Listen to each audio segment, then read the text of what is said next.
are live. Started a couple minutes early here. We're going to be playing some Verdance tonight. Shout out to the Teklo Foundry on YouTube. They posted a really interesting Battle Mage Verdance deck tech on YouTube. I think it was on Monday. And it's for the new meta for when Hunted comes out, just because it does have Ring of Roses in it. But it looked like a lot of fun, so I wanted to test it. And I included the link to that deck tech in the description of this stream, so definitely check it out. He does a really good breakdown of like card choices and everything. So this is just that list. It is his February link as well in the description. I am going to be playing a couple of games into my friend Alex, Flame Dog 3, known Bolton enjoyer. He has been interested in Fang, and I know there's not a lot, like, we don't have everything yet, but he has a Fang deck that he's at least been, testing just to see what some of the play lines are like. So we're going to be playing a few games into his Fang deck. Um, the the Teklo Foundry, they had like a sideboard guide and everything for the deck, but obviously without information on the new heroes, we're not going to have a sideboard guide for Fang. So I am just running it like this. I don't know if this is correct. We're just going to try it out. I don't really know what Fang is trying to do. I think I've paid more attention to like the Syndra cards and the Arachne cards than I have the Warrior cards. I know that their newest headpiece was like pretty crazy, but we'll see. We'll see what Alex is cooking up. Alex usually is a pretty good deck builder. Go again at the start of your turn, destroy this, then your dagger attacks get +1. Okay. So these swords or these daggers, they only have go again if you've played a draconic card, this chain link. So he needs to be reacting with draconic cards. It's not combat chain, it's chain link. We I like blocking with Harvest Season, just to get an Earth card in the graveyard to start fueling some Decompose.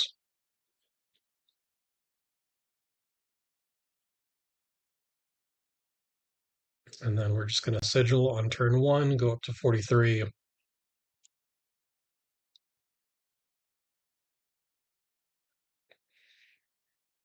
The deck is interesting. It's definitely more focused on like the attacks, like hence the Battle Mage. One thing that I noticed was that it uh, didn't have a lot of blues. I think they're on like 25, which feels a little light, but I guess we'll see. With this hand, we don't have enough in the yard for the felling, and I think we'd probably want to be arsenaling the sink below. So like this is a little awkward here. We don't get to use the full hand as efficiently as we want to. We're probably going to end up IPing ourselves here. So let's go E-Strike. We're going to bottom the felling because we're so far from turning it on. We're going to choose buff power. We're going to set the sink below an arsenal, and then we're going to keep the photon splicing in hand.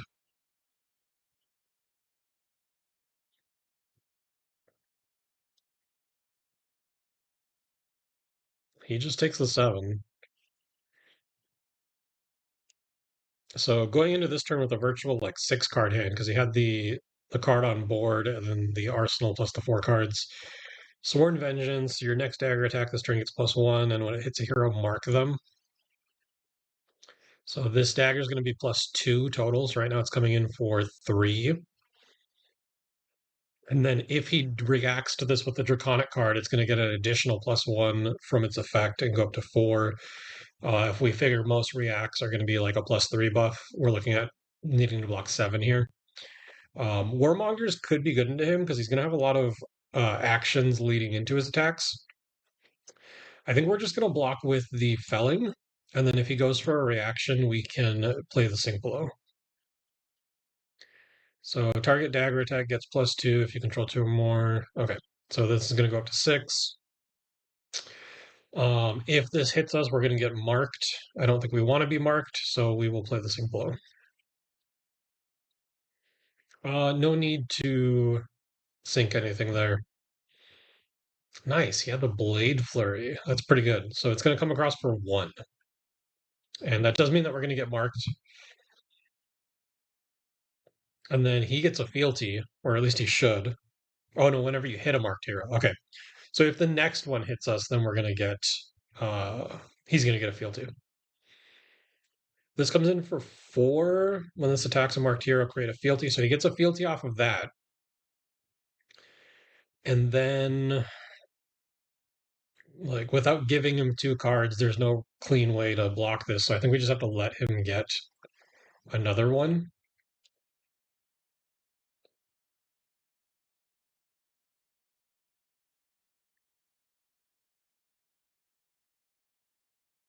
Okay, so then on our turn, I'm thinking we just play the Warmongers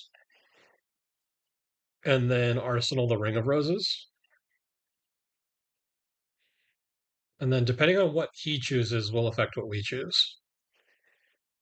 If he chooses peace, I think we go war. If he chooses war, I think we go peace and then plan to block out and then just play this on our turn.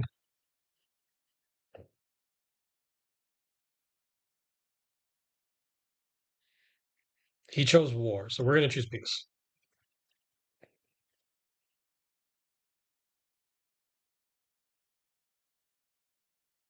He's breaking a fealty, which is going to make the next attack draconic. Draconic CNC.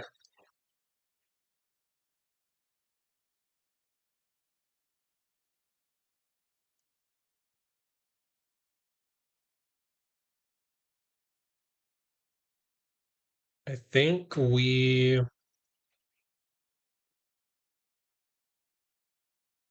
probably want another earth card in the yard. And we'll block here.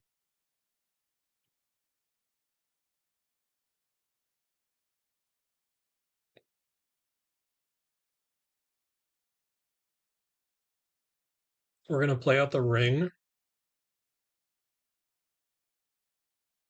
And then we'll gain 1. It's nice to get one of these in the yard. That way the plume is set up. And then we're going to set up the Warmongers in Arsenal.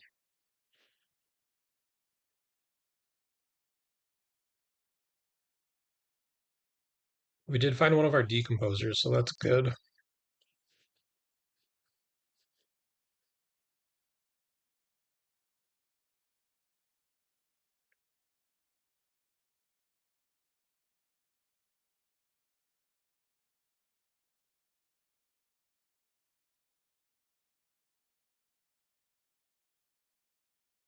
Oh, that's unfortunate. This card's so cool. Being able to banish 2 of them from your graveyard to draw a card. But he drew both of them, so those are definitely 2 good ones to pitch right now. Blaze Headlong coming in for 4. So on our turn, we are probably just going to be playing the CNC for 7. So we have 2 cards to block with. I think it's okay to decompose right now and just get value out of the 4 block.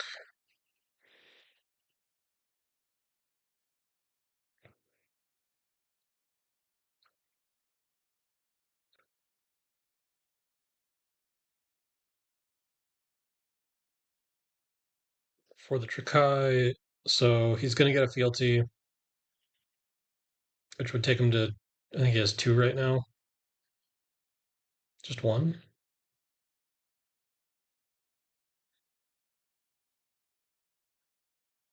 Oh, we're not marked right now.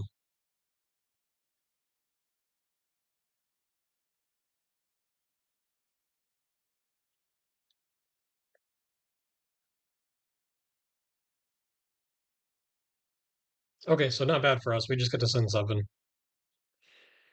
Is this an aura? Ooh, that would be cool. We didn't plan for that though. And he only has 1. Yeah, we're just gonna send the 7. Good to know that Scour has value into these fealty tokens, though.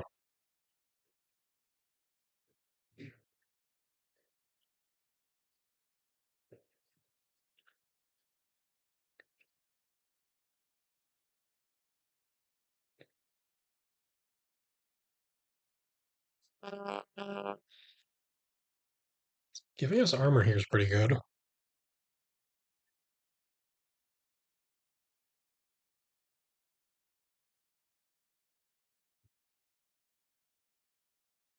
Yeah, we're just gonna pass. Hey, Cody, how's it going? All right, Oath of Loyalty. So, oh, this is the one where you have to play it first, and then you can only play Draconic cards afterwards. So, 0 for 4, go again. Do we expect him to arsenal a card this turn? Because if so, we probably want to keep this. I think it's pretty safe to start with the root bound. So let's do that. Let's go to reactions.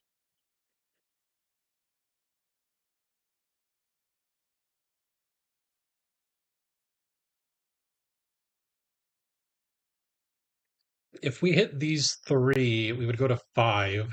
We would have one in graveyard. We would need to have potentially a second. That would only get us to 7. So there's no, I don't think right now there's any way to get us to 8 off of the next decompose. So we'll only do 2 here.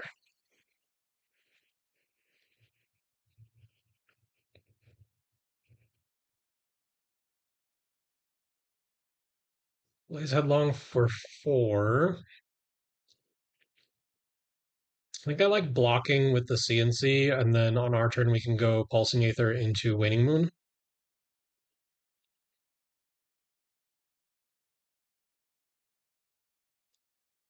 We're gonna say no blocks here. I do like Provoke. I think this card's really cool.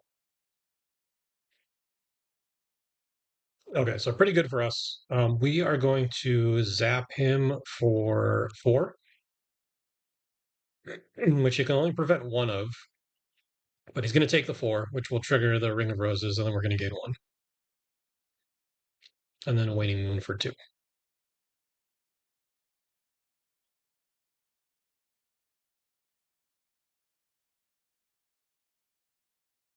Second Tome. Second Tome's pretty good.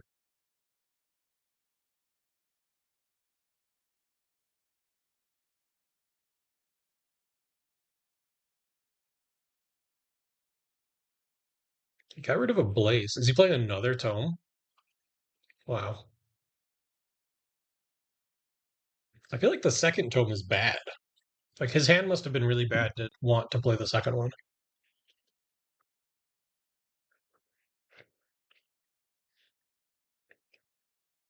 Yeah, so he goes up to 4 pitch.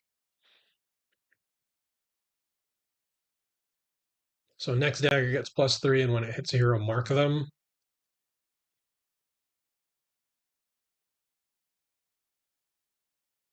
So currently for 4, I think what I would like to do is play Harvest Season, Waning Moon, end on Warmongers, set up Scolding and Arsenal. So this would be the only card that we like can block with. So we will give him the 3 block.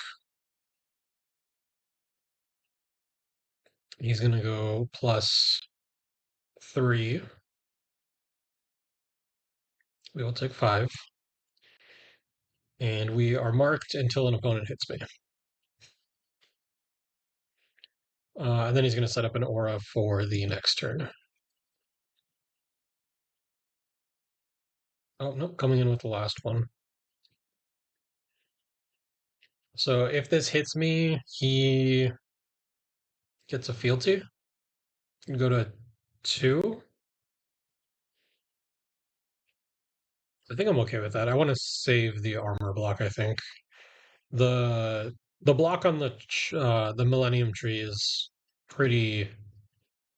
I think it's important because of the embodiment that you get. Like, it's not worth wasting that on a dagger attack. So we'll play the Harvest Season,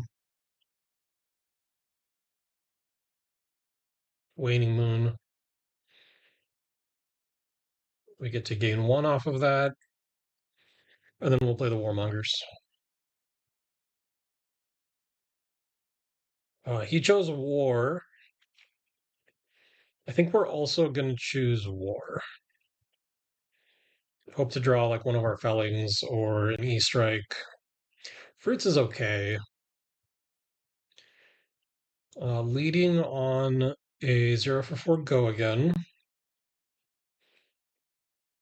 See, like this, no, even this isn't a turn that we want to block with the Bark Skin because we have 2 attacks.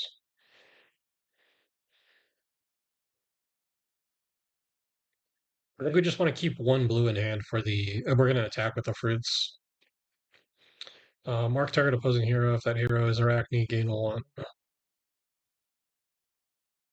So he is going to be up to the 3 fealty. So his daggers are free now.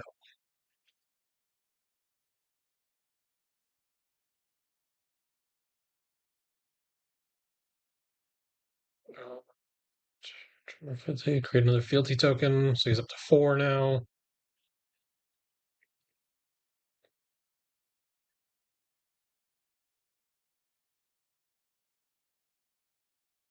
We're going to say no blocks on this one.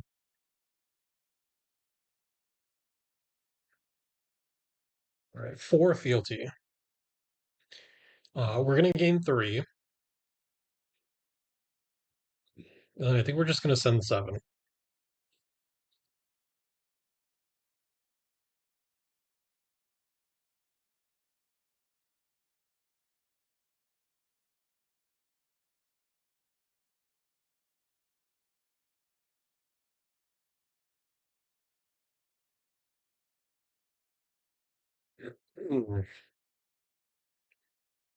We're still ahead on life for now, but I guess I'm a little worried about uh, what he can do with more than 3 fealties.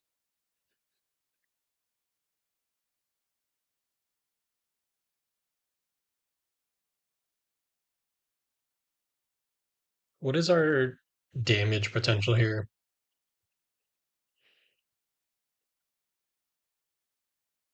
So with the blue, we have the Storm Striders scolding, so like that's 4 at minimum. We could break the plume to find 3rd rampant growth, and if we played all 3 in response to each other, it would be 3 life and then amp 3 times. So that would be 9. So that's only what's like 13 damage. If we gain the 2 off of this instead for 8, that's only 12. So that's 1 less. 13. I don't think 13's enough.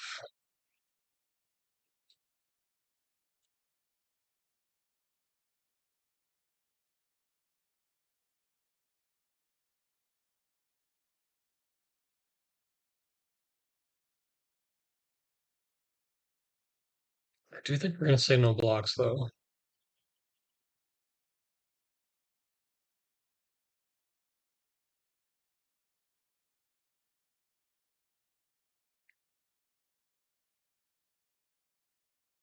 So second dagger is going to come in for much more.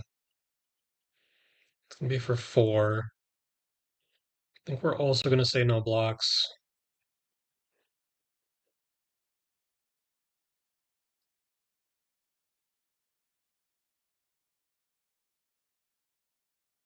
He's choosing to give the dagger +2, so it's going to go to 7. And then he's going to be able to attack with it an additional time.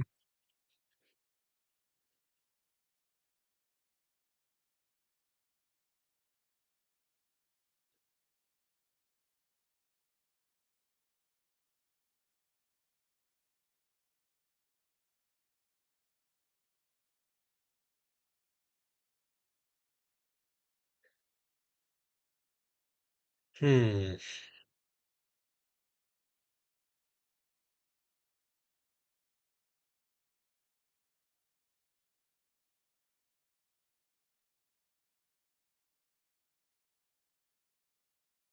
What's the play here? We can get back Pulsing Aether Life, meld it,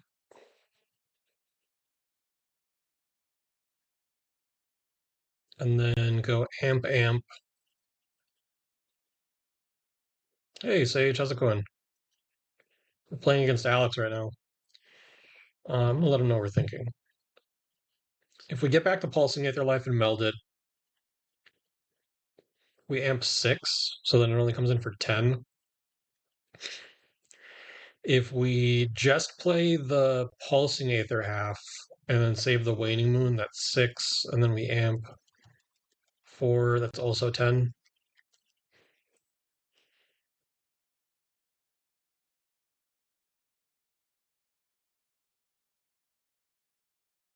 Hmm.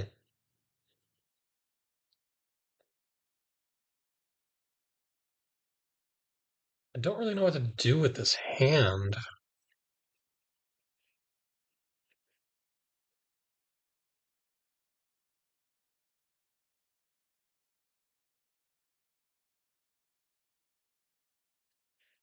I think we're just gonna shoot the Emeritus Scolding for not much, both.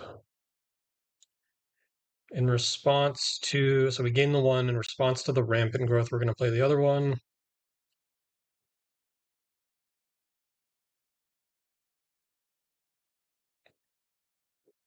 So total of 8 amp.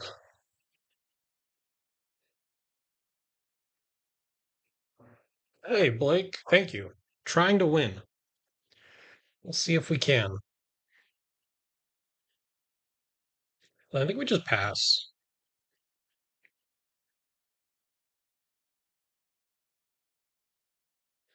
Scour's really good here.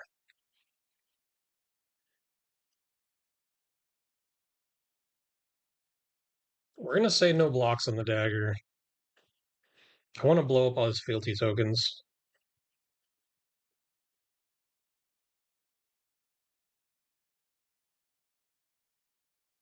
So he's destroying the fealty, so the next card he plays is going to be Draconic. What it if you're attacking with a weapon this chain link, the defending hero reveals a card from their hand. If it's an action card, add it to this chain link as a defending card. Otherwise, they discard it.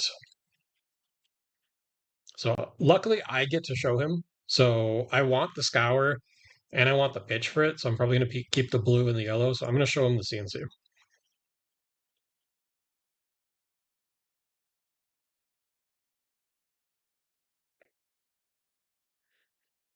That's a nice trick though, but because the provoke did become draconic, which would then turn on the dagger there. We're gonna say no blocks here.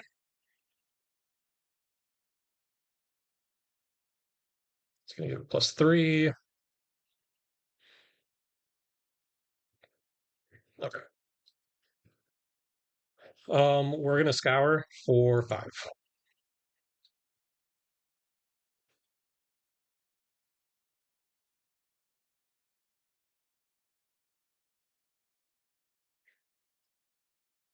and then that gains us a life.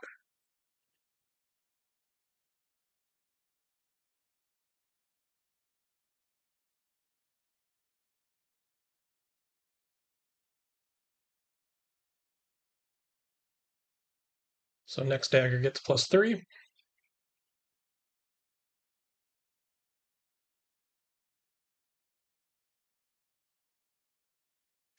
I think we want to set up one of these sigils in Arsenal to try to go for a plume Strider's kill.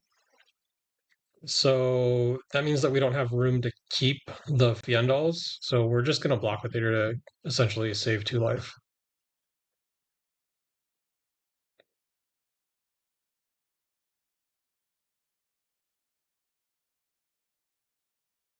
He plays the sigil. That's pretty good. He has 2 sigils. Wow. That puts our combo further out of reach, but we can gain 5 and then pass back.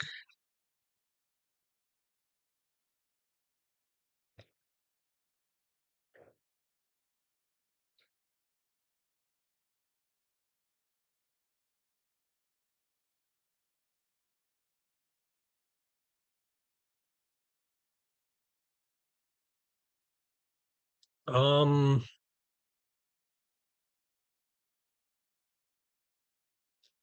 so if we heartbeat pitching, two floating, gain three, so we've gained six total. Pitch this to the plume to get rampant growth. We gain another one, we go to seven. Seven with two floating. We can shoot this for nine. That's not enough.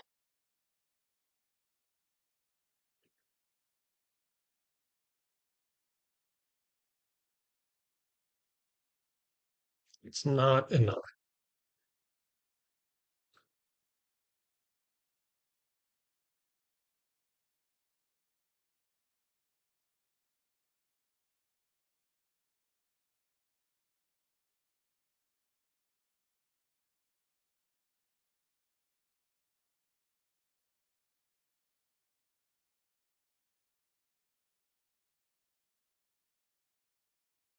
What did he choose?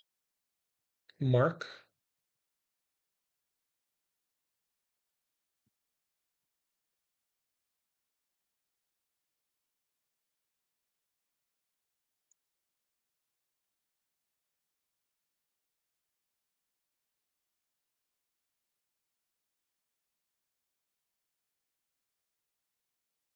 Pretty good. So he's gonna hit us.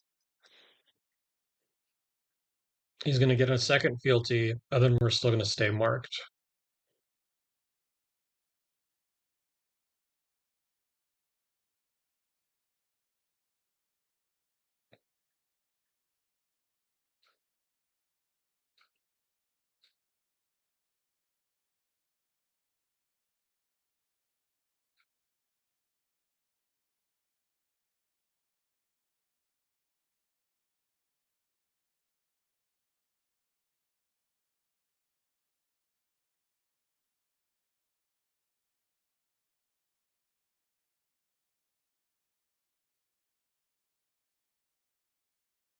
Well, I can't imagine he doesn't have a reaction here, so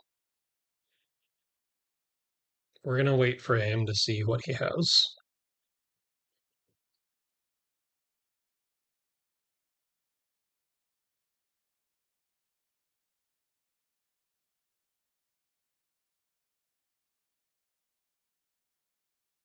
He's gonna choose buff. So it's gonna go up to seven.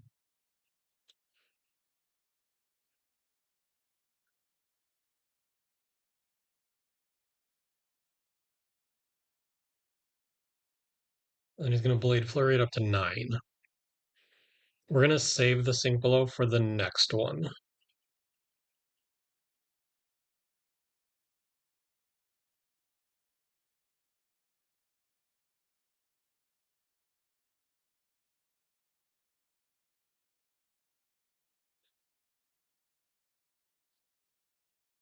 In the swinging it to six, we can cover four of it.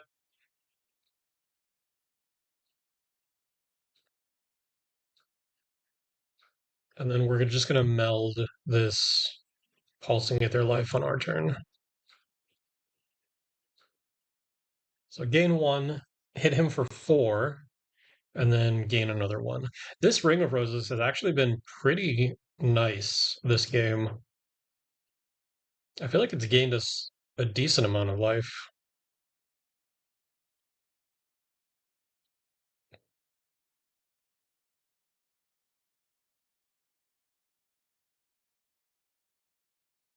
What do we want to do on our turn? I could see playing Harvest Season and then Waning Moon, so these are our two left over. I could also see playing the Fiendals for seven, so these are our two left over. I think I like playing the Fiendals more because we can use our Goliath gauntlets on it. So let's just give him a two block here. He goes to plus four. We will. We're just gonna put him to seven. So we'll hold the D react.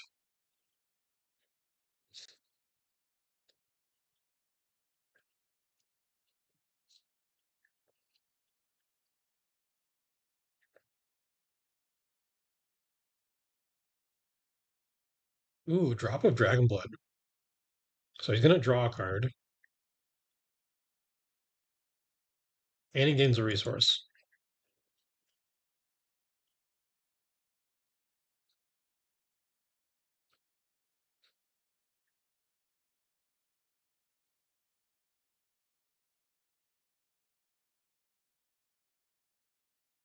We're just gonna take this.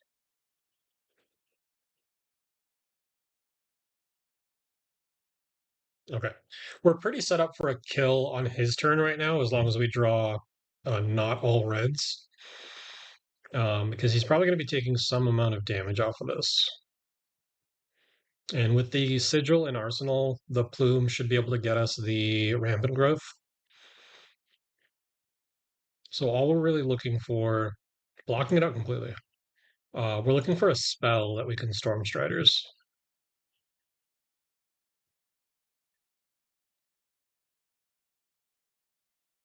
This is a spell that we can Storm Striders, but we don't have the pitch to get the Rampant Growth.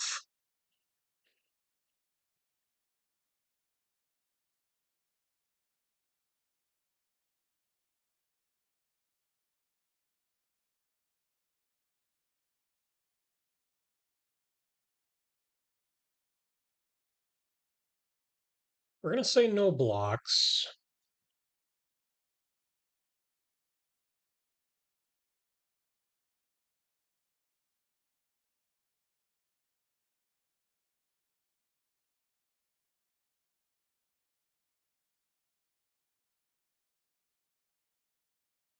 Okay, so he has no cards in hand.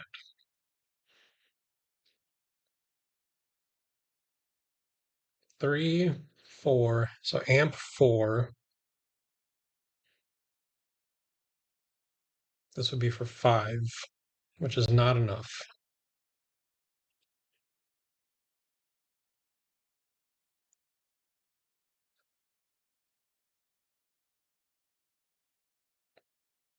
Do we go to 1? Can he kill us from 1? He doesn't have any like flick knife type effects, right? I don't think so. I think on our turn we can go E-Strike into CNC.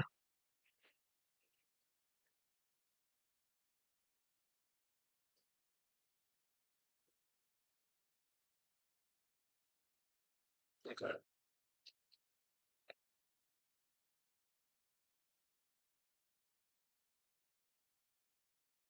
We're fishing for a kill here.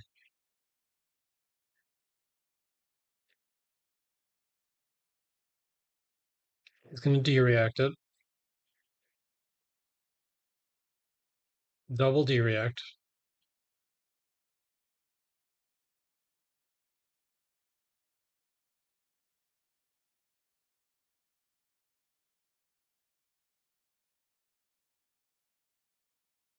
Okay, so he did have a sigil in Arsenal. That's good to know. If we tried to go for like an exact kill, um, we wouldn't have gotten him.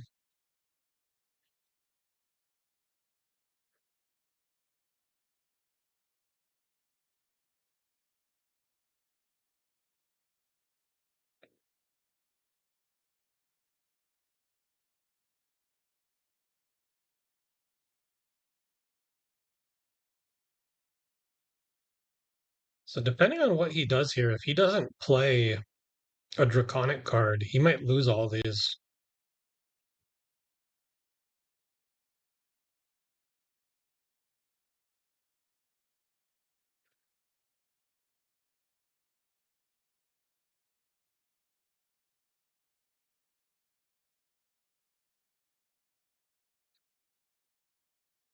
So he's letting himself go to 8. 8 is definitely within our kill range. He should be drawing a card here. Yeah, off of the loyalties. Dagger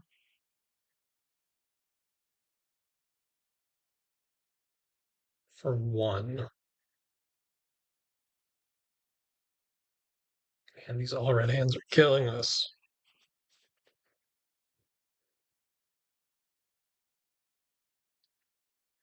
Break the fealty. Provoke. And Provoke is looking for action cards.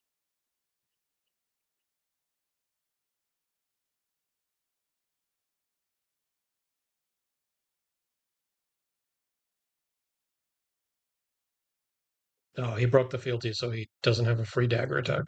That's good for us.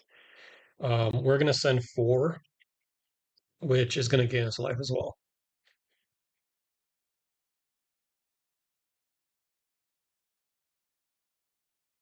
If we could have gotten Verdance turned on earlier, this card would have gotten so much more value too.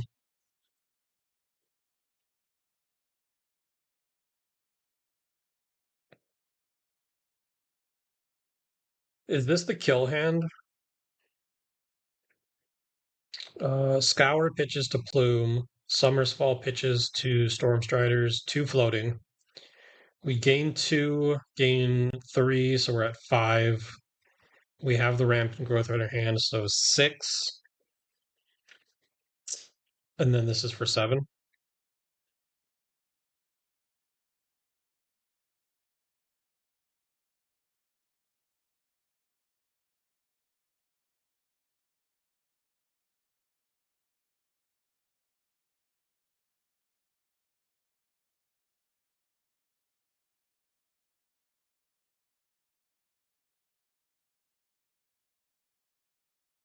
Break Striders. Aethertide coming in for 7. If he had a sigil here to try to go above, we could Waning Moon in response. So then the amp would be on the Waning Moon instead.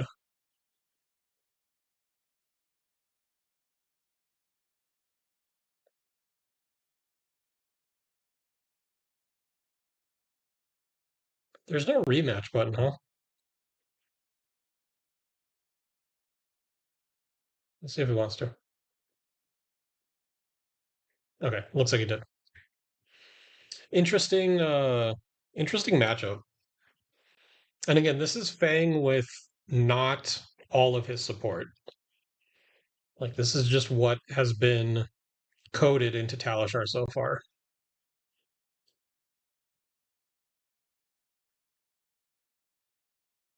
We're gonna block with the E strike, which is gonna have us take 1, but then we can gain 1 back off of the Fiendal's Fighting Spirit.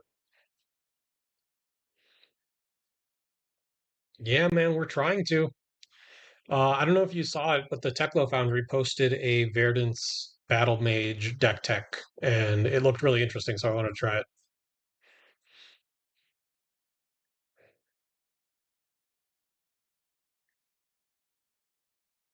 So we get to stay at 40, and we actually get to end of this turn at 43.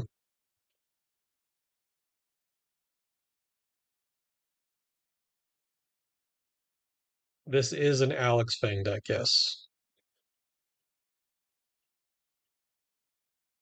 So I probably want this in Arsenal.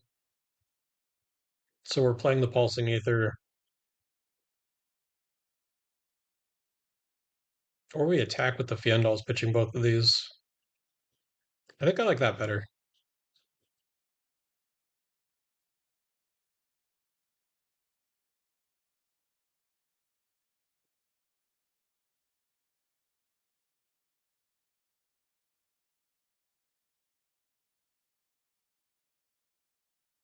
Get some armor blocks, maybe?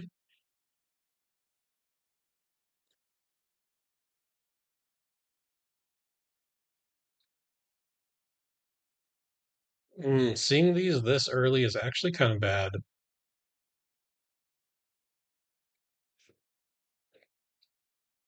Especially because the bottom of our deck right now is Plow under Pulsing Aether, so even if we try to pitch these for like a second cycle combo, the bottom of our deck is not set up for that right now.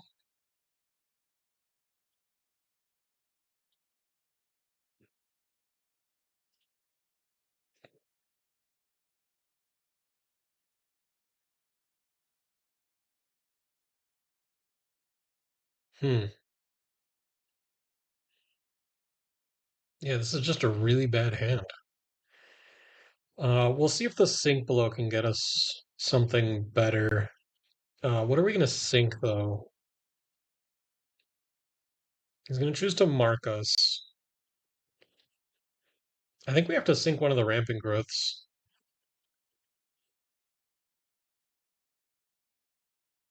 E-Strike is better, but it doesn't fix the bottom of our deck problem because now the bottom of our deck is Plow Under, Pulsing Aether, Rampant Growth, and when we play E-Strike, whatever we bottom is just going to be right next to all of that.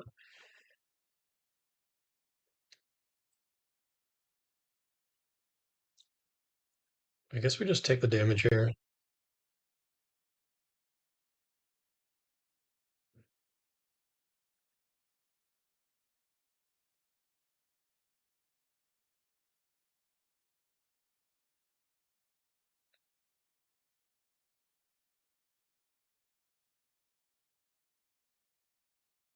He's giving it +2, which I think puts it to 4.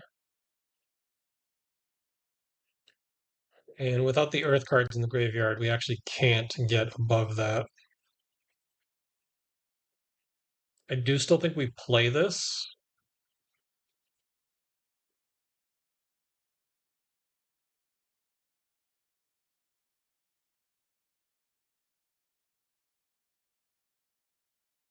Some awkward hands. We're going to choose buff power, and then I think we're going to set up the rampant growth in Arsenal.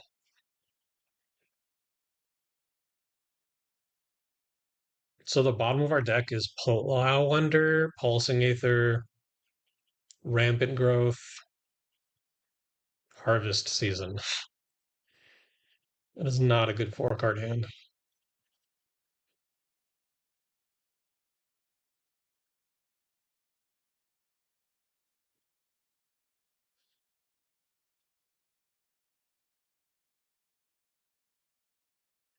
We found our Ring of Roses. That's pretty good.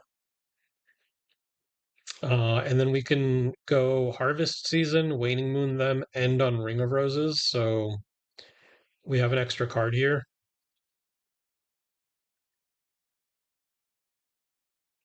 We'll say no blocks on this first one.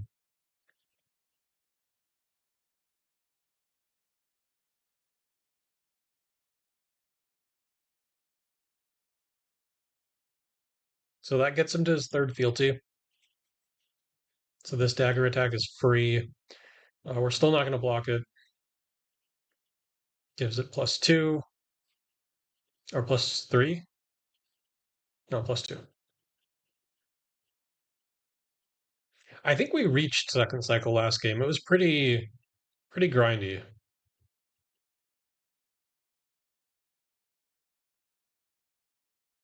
Oh, we were supposed to block with one of these, right?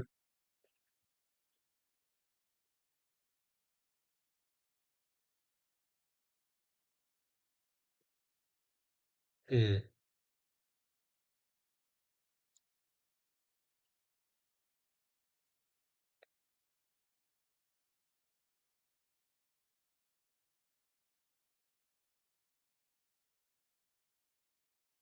What if we play it? We gain 3, we don't Waning Moon, and then we just play the Ring of Roses?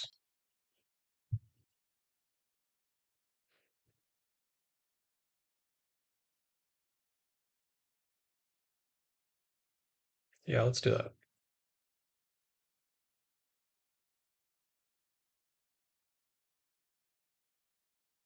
So with us gaining 3 next turn and having the Rampant Growth, we could do...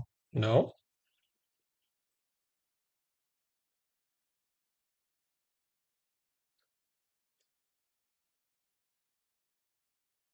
Oh, he's gaining 3 in response. Okay. We could try to go for like a mini Rampant Growth life combo here.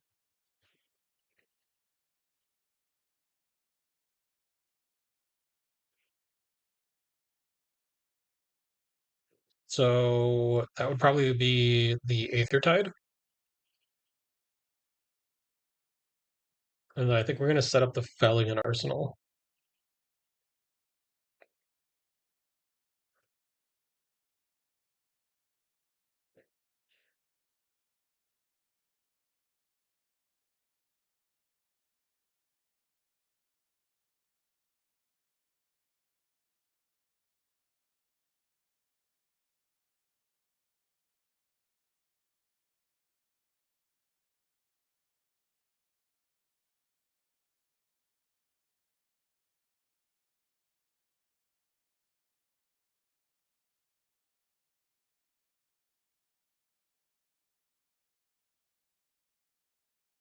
That's a good amount of damage from him.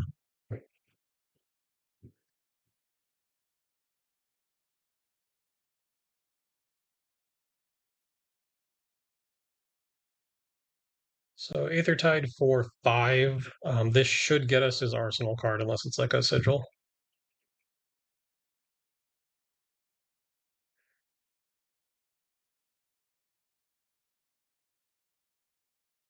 It was a sigil. Okay.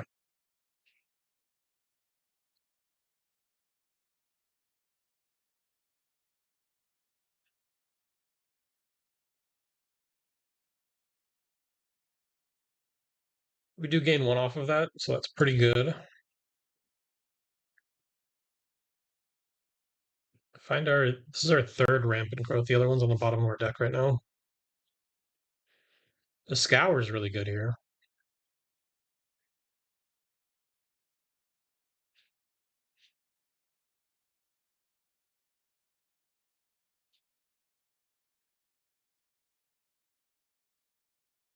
We're gonna say no blocks here.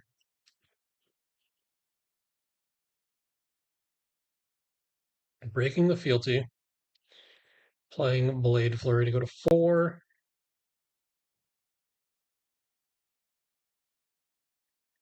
Plays Headlong.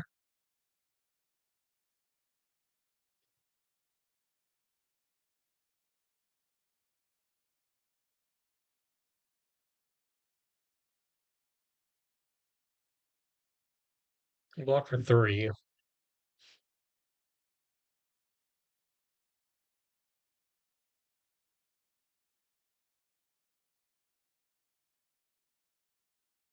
Hmm.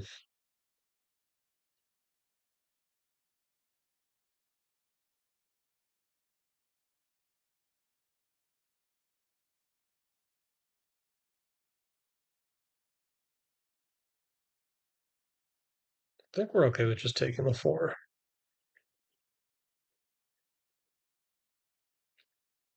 Going up to 8. It's so good.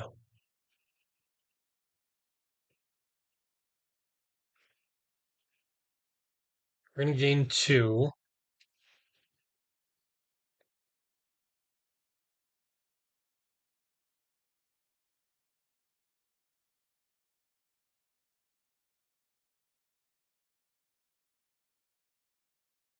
Alex says he's sequenced wrong and he wants to do something different.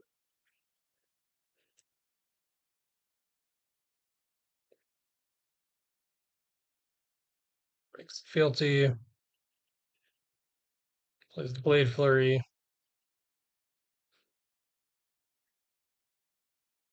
Grave Forge. Blaze. I think we blocked 3 here.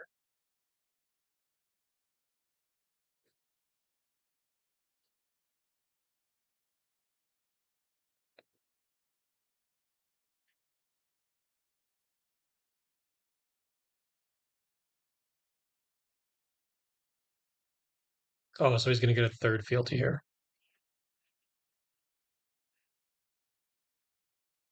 Okay. That just means that we don't gain 2 life. Instead, we're gonna pitch both of these.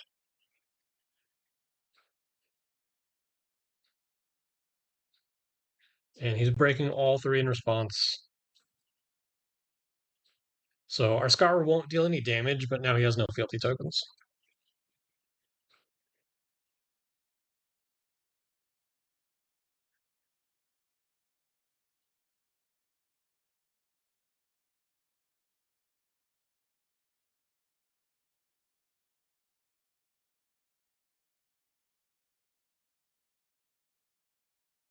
If this attacks a marked hero, create a fealty token. We are not marked currently. We're going to say no blocks.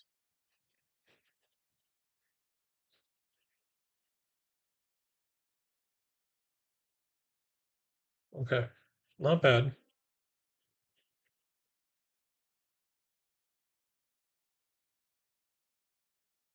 We're going to go E-Strike, go again.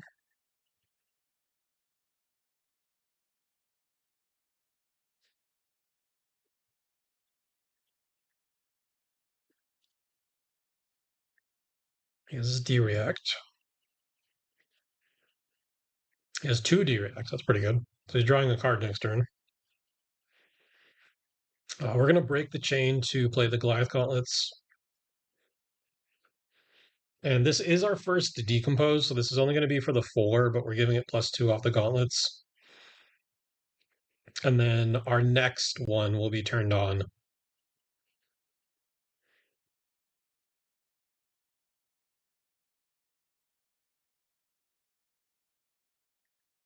We'll be able to banish this felling plus the Rootbound Carapace to get to 4.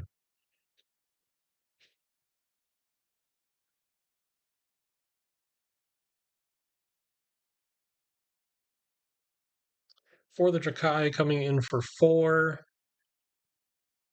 we're going to be playing this felling. So we need the pitch. We can gain 2. We can block. I guess we could just give them both.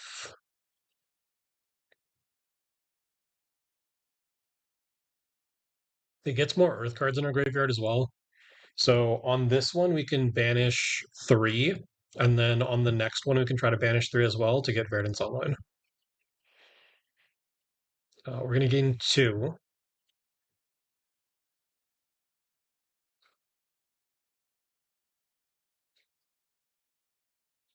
And we're going to look to banish 3 Earth cards on this one. So we'll go the Rootbound, Summer's Fall, and the Fruits.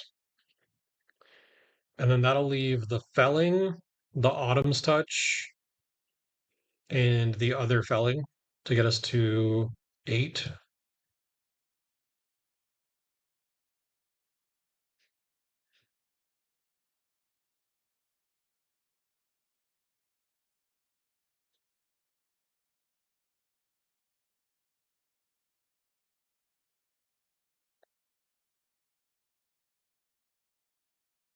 So we did a decent job of closing that life gap. He played Vengeance, so +3.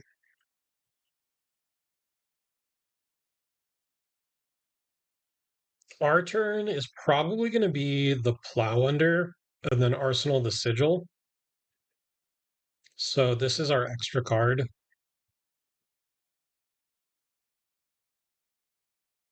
This could be a good Barkskin turn.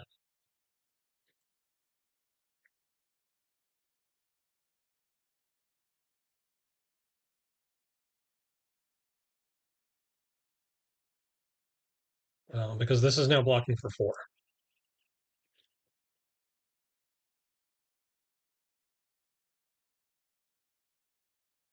He's going to give it +3, and he's going to make a fealty. So we take 4 here.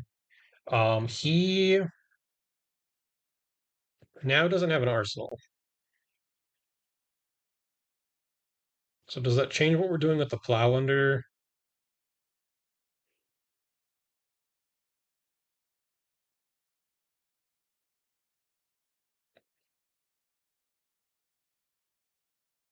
I think we just let him have the fealty.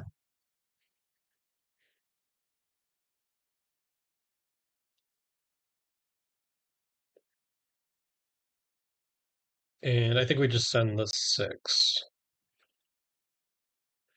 Do we want to decompose just to get Verdance online?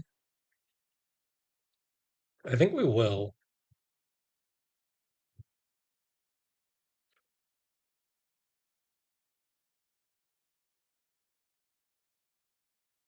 We didn't really get to do that last game, and the Ring of Roses, it gained us a lot of life, and we didn't have a chance to take advantage of that.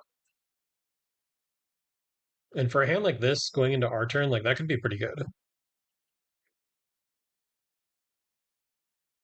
Um, we'll say no blocks here. He's gonna mark us. So he's gonna be at 3 fealties when this hits us.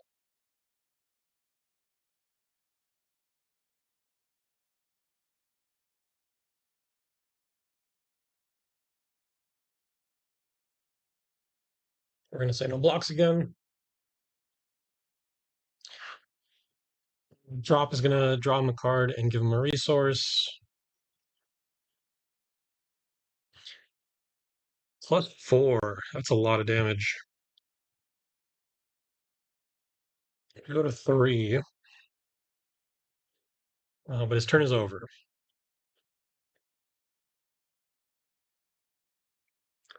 So we can pitch blue to get back the plume,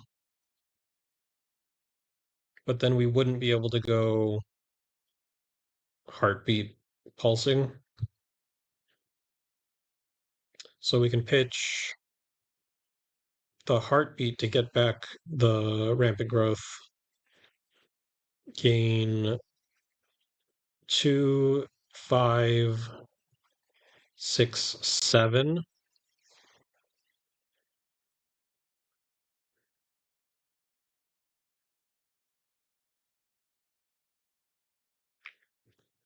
Two floating. We can follow up the waning moon.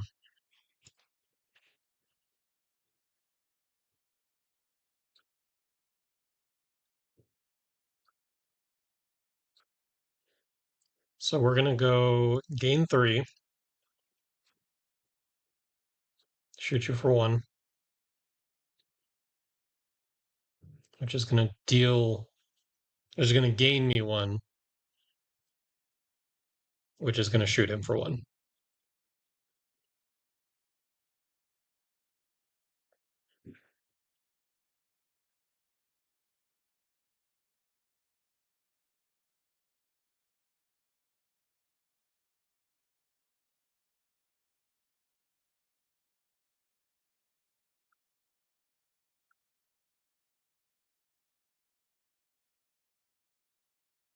Okay, so he's gonna AB the Verdance trigger. We're gonna gain 2. So he'll probably AB this one as well. He did. So what's more damage? If I meld this, I gain another 1, so I'll have gained 6, and then I gain 7 off the rampant growth. 2 more pings. So then I amp 7 on 4 is 11.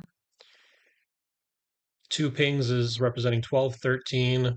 And then the ring trigger is 14. If I waning moon, that's 5, 6. On 4 is 10. 1 trigger is 11, 12, 13. So I think it's actually better to meld this.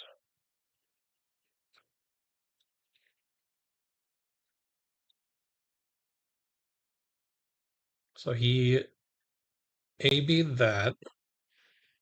And now we're going to do both sides of rampant growth. Shoot him for 1. He ABs it. Rampant growth amps 7. 11 damage. We gain a life, which shoots him for 1 more.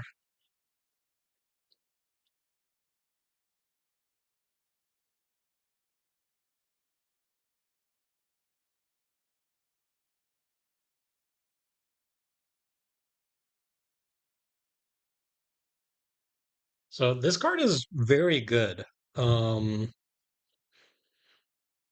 I first saw it, I was a little unimpressed. And I still don't think it's enough to save Verdance. But it is very strong.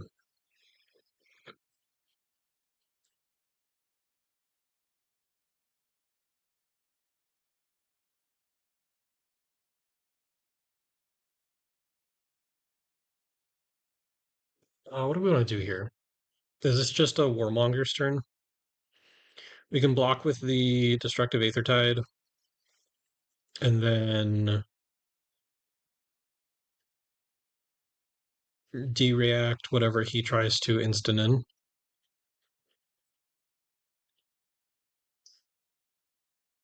Other option is we play the Aethertide on our turn and then Waning Moon him. I think I like that better. Because the Waning Moon should connect, which is going to gain us a life, which is going to shoot him again.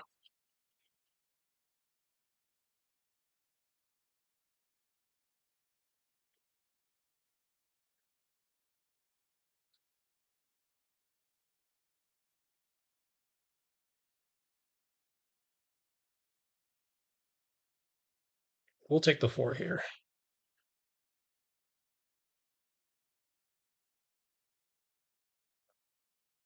So shoot him for 1, and then we'll respond with a waiting one.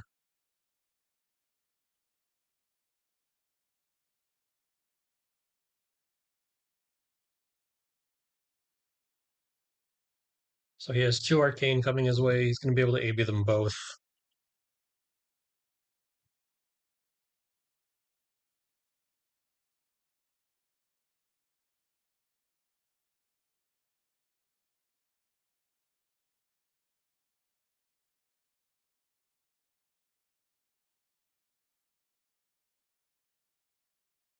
We're going to block 3 here.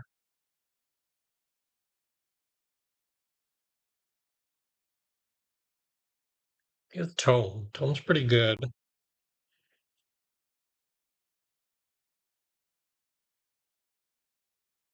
Down to 1 card in hand.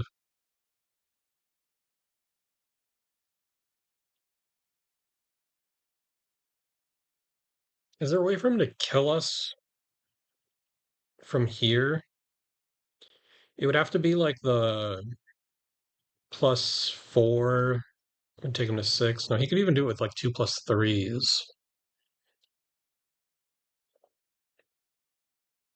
I think we need to respect the block. I was wanting to play Sigil to proc the Verdance trigger, and then Ring of Roses, and then follow up with the CNC. But I think our turn is probably just going to be gain 3, and then make him respect the Verdance trigger. He's choosing buff, so he's going to go 4. We take 1 here. We're going to say no blocks in the second dagger.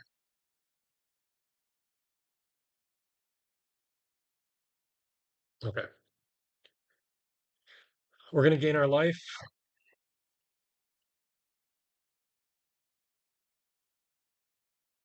We're going to set up the Aethertide in Arsenal, and then maybe we can set up a Stormstrider's kill. It'll be hard to do without the Rampant Growth or the Plume, but we'll see what we find. That is not it.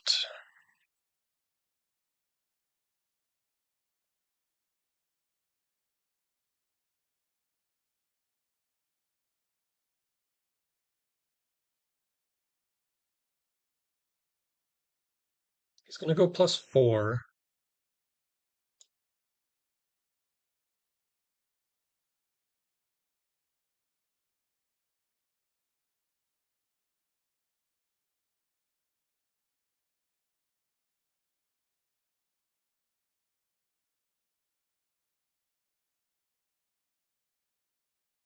Hmm.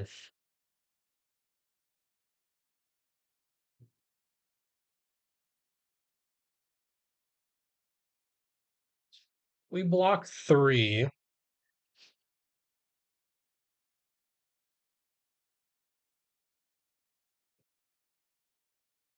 And he goes like 3 buff, 3 buff, 3, 6, 7, 8. We'd be taking 5. I think we're safe if we block with just the felling.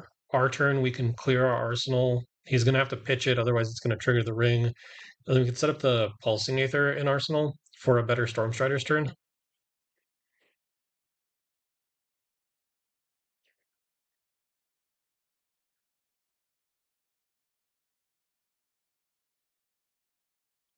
Okay. I think we're in a good spot here.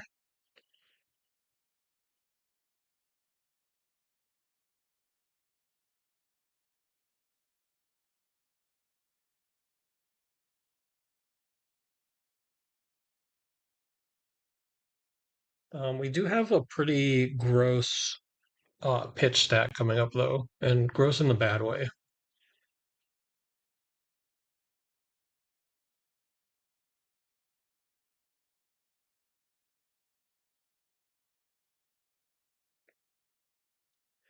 Uh, how many Oases have we seen?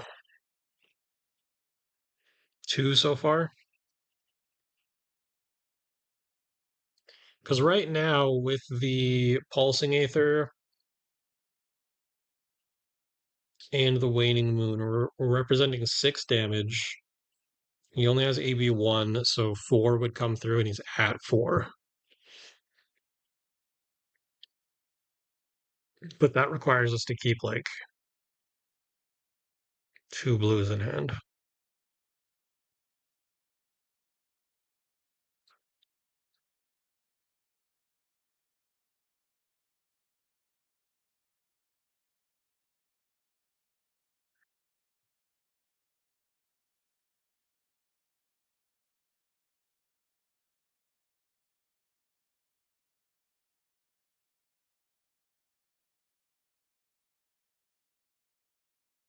It's a close game.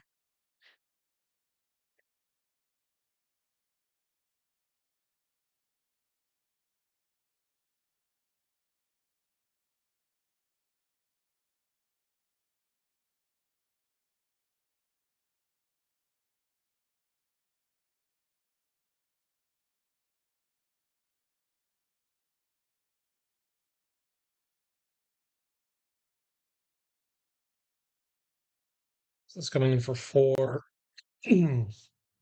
I think all of his buffs have to target daggers.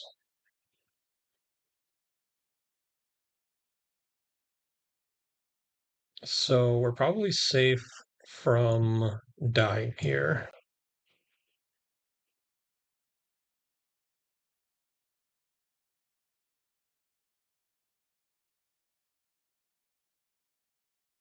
Okay. We're gonna meld this. Missed lethal. What was the lethal?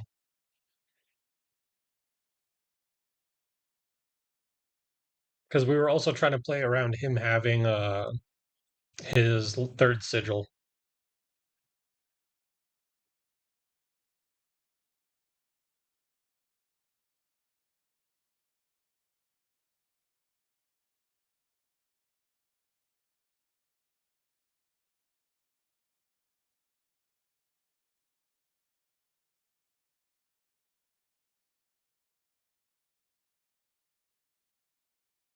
All right, we got it.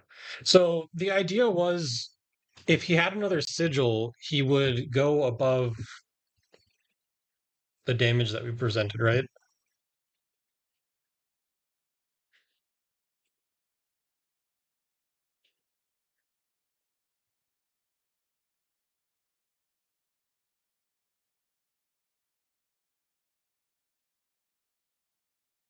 Because if he sigils, he's virtually at 7, and then he has 2 AB, so he's virtually at 9. And we get rid of like a bunch of cards in our hand, and then if he's able to attack us for enough damage, we die that turn. Yeah, but he also has AB.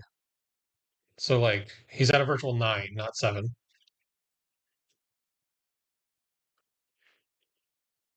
All right, good games to Alex.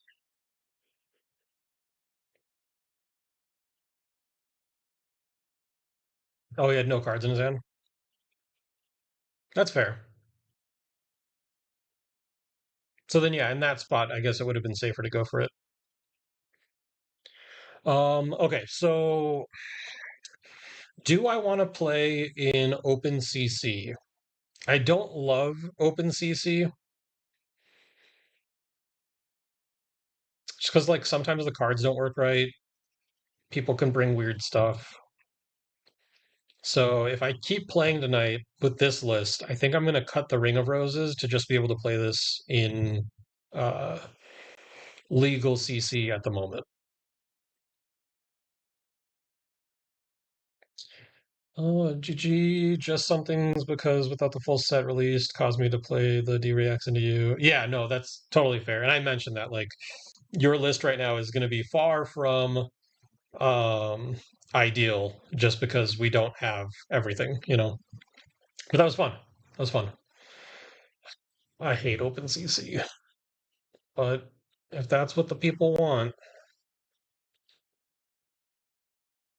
we can keep testing with Ring of Roses. Which Ring of Roses, like, I feel like that card does a lot. I The first game we gained a bunch of life on it. I have to go back and see like exactly how much we gained on it.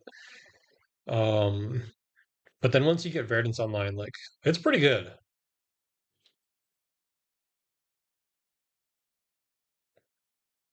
Yeah, Fang seems really cool. I also think Syndra looks really cool, so maybe we'll pair into one of them.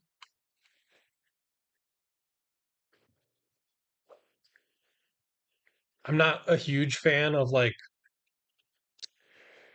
what Arachne is doing in this set as far as like cards, but I think Syndra and Fang both look really cool.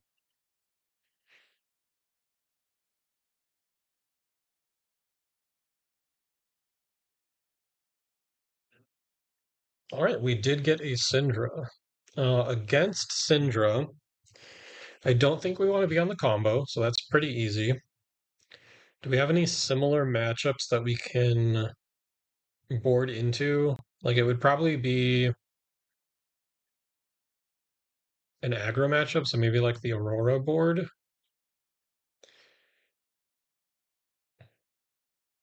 I did not see the new jump back info. What info did they release? I think we're gonna take all the weak links because they're not running the no blocks like Aurora does, and then we'll just bring these back in. And this seems pretty fair.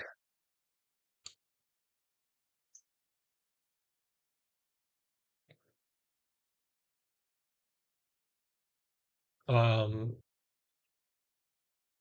is it in the Discord?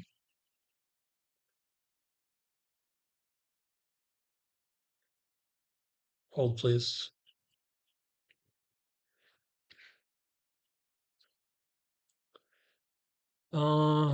Is this it?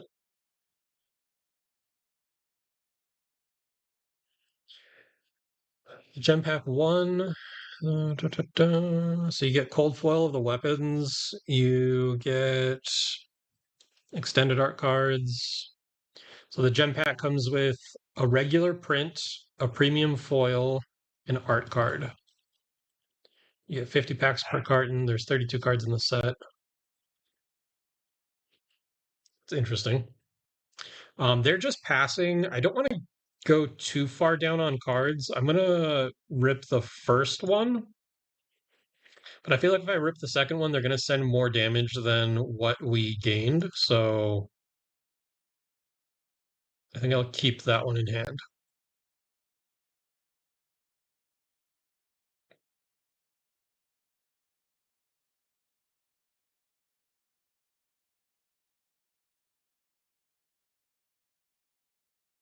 Target dagger attack gets +3. Are the extended art cards? Are these foils?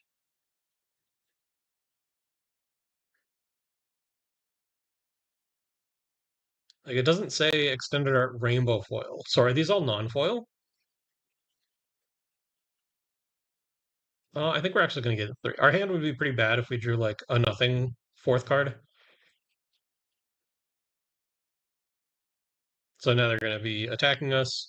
We'll get the Earth card in the graveyard.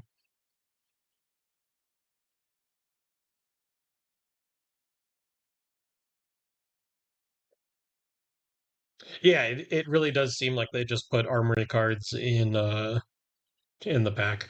It looks like they're doing the altered thing though, if people are familiar with the altered game, which I don't mind. Like for a lot of people, just getting the armory promo, like it's not exciting. Like there's no dopamine in just being handed the card.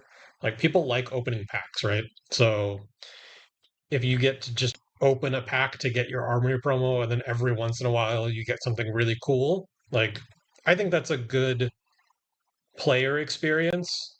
Like and I think that's what is important to like keeping a card game around and like making sure the player base is happy. Like they they need to have a good time. So I like it.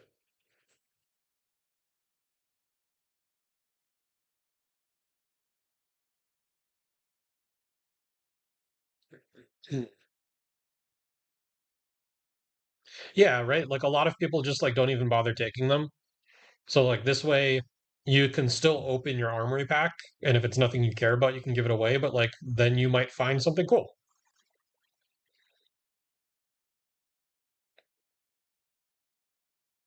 Okay, so like I said, they're dealing more damage to us than we gained life on, so maybe not fully worth it, but our hand would have been pretty bad if we drew like blue Autumn's Touch as our fourth card. They did get rid of their drop of Dragon Blood though, so I feel like that's a pretty strong card.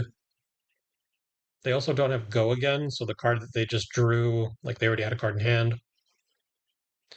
Good night, my friend. Sorry to bother, but can you explain how the deck works? I want to start playing Verdance Battle Mage 2 because I already have the cards from Florian already. Raphael, in the description of this stream, there is a link to the Teklo Foundry. They did a deck tech on this exact deck. This is their deck list, and they go over everything very well. I saw the deck tech and I thought it looked like a lot of fun, so that's what we're playing tonight. So full credits to the Teklo Foundry. I recommend going to watch his deck tech because he does a very good job and he breaks everything down very well. And he should be able to show you like exactly what you want to be doing with the deck.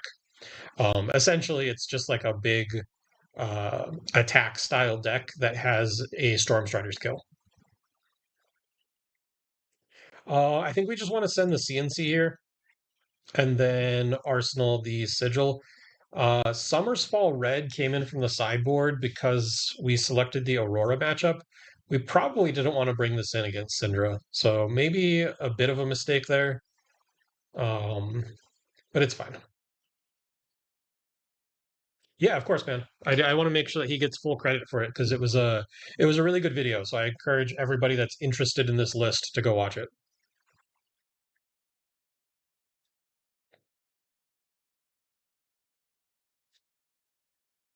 Yeah, if the EAs are non-foil, that would be really cool. Um, it would be cool if they came in both. Like, I think that would be awesome. All right, so we do get the two cards out of them.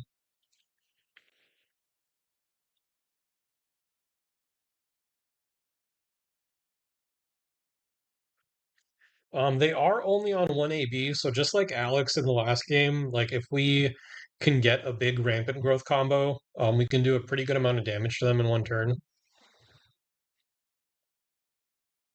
We're gonna say no blocks on the first dagger.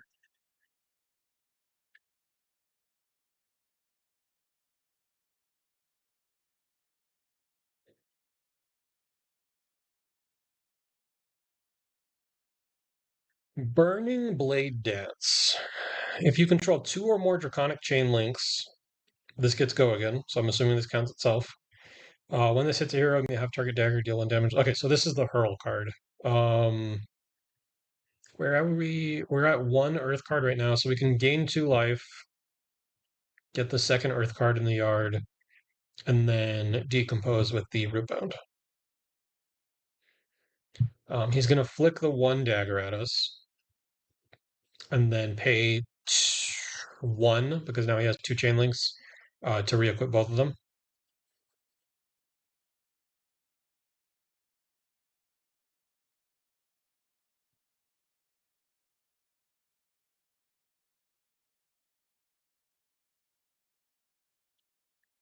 Did we miss something? He undid.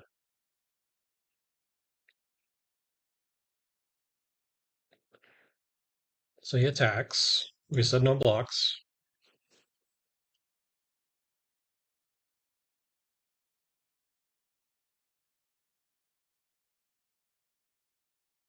He attacks. We said no blocks. And then he flicked a dagger at us. Okay, so he's not going to flick the dagger. I do still think we gain the life.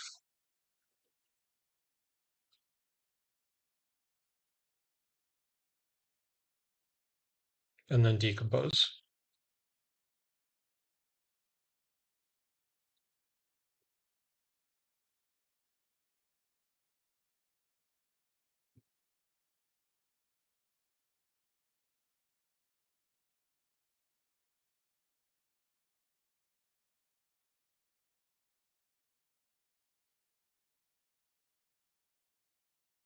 Okay, so now he gets both of his daggers back, and he passes. We're going to Pulsing Aether. We're only going to do the Pulsing Aether half because we are going to follow up with a Waning Moon.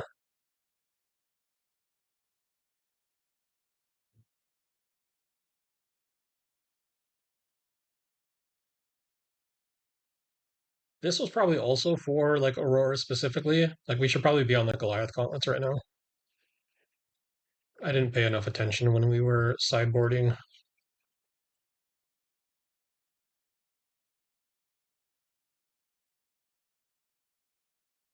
Ooh, and we're on Crown Province. Yeah, I really didn't pay attention to what we sideboarded into. Um, let's see here.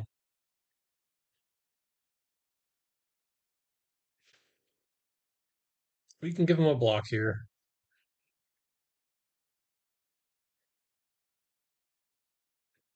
All right, so he hits us for one.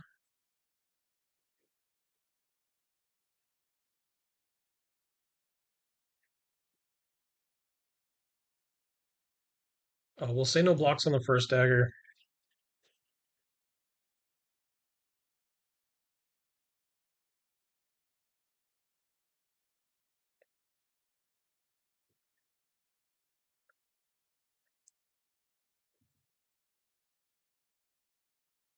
This comes in for three. I think we'll go ahead and block that. They can flick a dagger at us right now, and the dagger hits us. The attack doesn't. But for Mask of Momentum, this stays alive as a chain link. So if the next card hits us, not this, like an actual attack action card, we would be letting them draw a card. I'm okay with taking this. Like we could block this with like the fruits to break up their chain link, but then our turn doesn't really like we're not doing anything. Ugh, Lava Burst for 5. It has a draw trigger on it, but with their having an arsenal ready, I don't think that matters too much. I think we're okay with just taking the 5 and then sending back 7.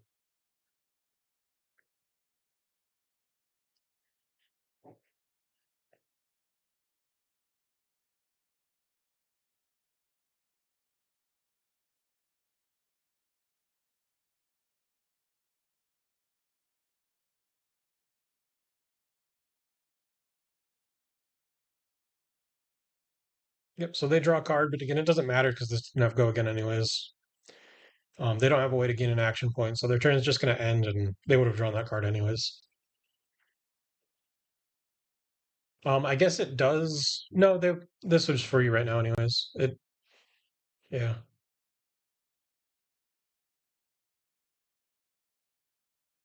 Closed combat chain. Okay, so it lets them re-equip daggers, which that's fine.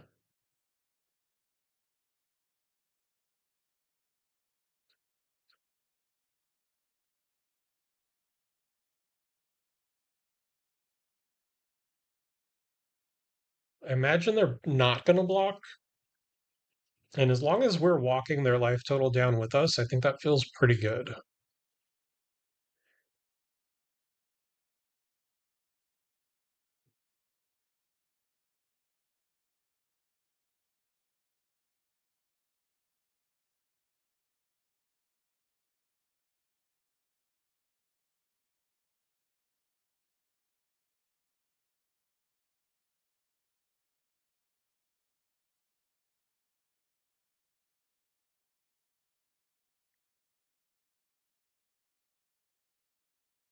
Have we actually been playing this game for 44 minutes?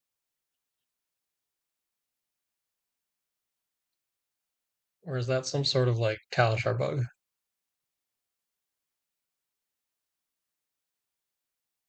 Because if we have, that's kind of crazy. Because we're on turn 4.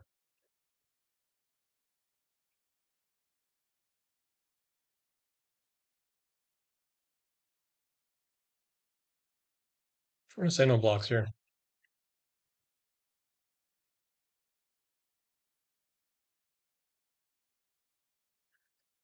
Cost one less for each draconic chain link, so the two daggers make this free. When this attacks, each dagger you control deals one damage. If damage was dealt this way, they hit, destroy the daggers.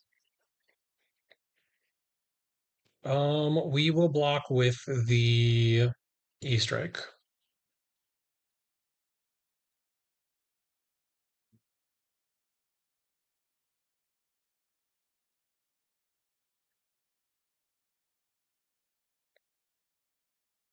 Mounting anger for 4.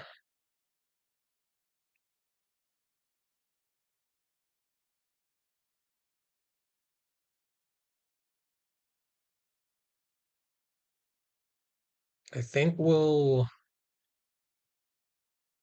block like this.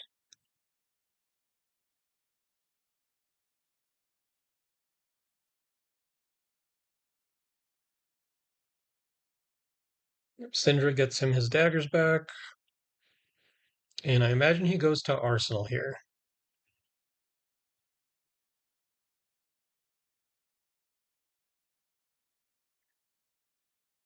So then we're going to send the CNC.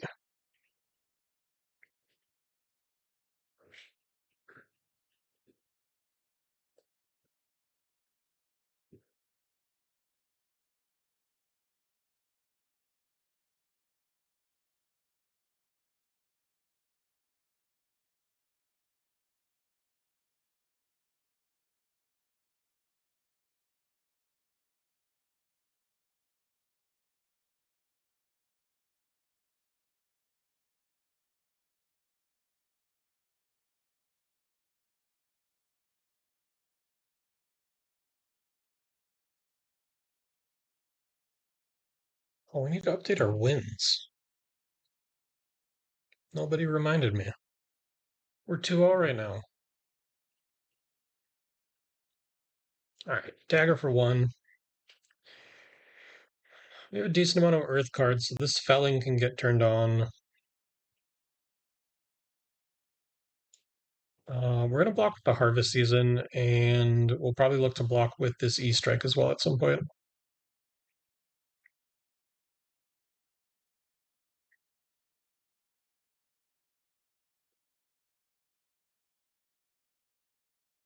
Oh, I was supposed to block there. Sorry.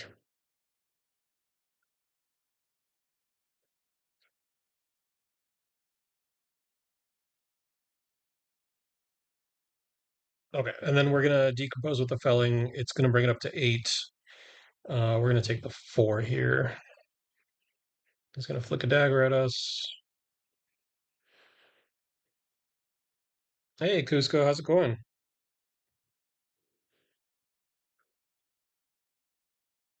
We're playing against your lady. Have you been doing much testing with Syndra? I know you mentioned in the Discord that you are interested in the deck.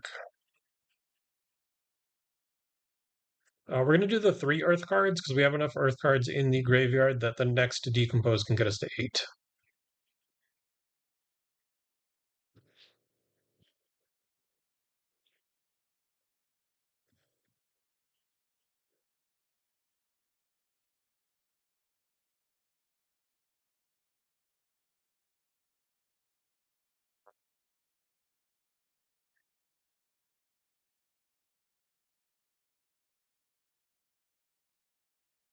Oh, that sucks, man.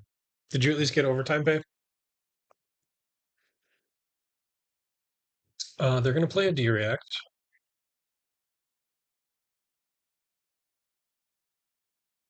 Started trying it for the first time yesterday. I haven't put a ton of time since we don't have all the cards. Yeah, that's the rough part, right? Is like you get a lot of the flashy stuff, but the glue that holds everything together you don't really have yet.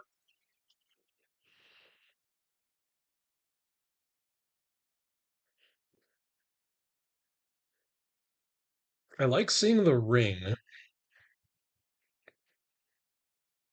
Our turn could be play ring, pitch to waning moon, arsenal felling. So we'd want to play this. If we play the felling on our next turn, we're gonna have to bottom something. And if we don't want to have to bottom the ring, that means that we have to keep an extra card in hand just to be able to hold this to arsenal it. That's not ideal. So we're going to be looking to play this on the following turn. We're going to take the 1 here.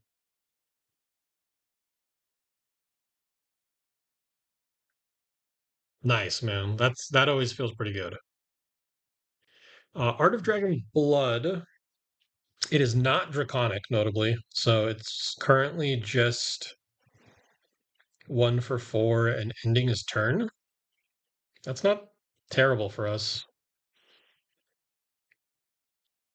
So we can just give him a 3 block, and then we're going to gain 3, play Ring, Waning Moon, Arsenal.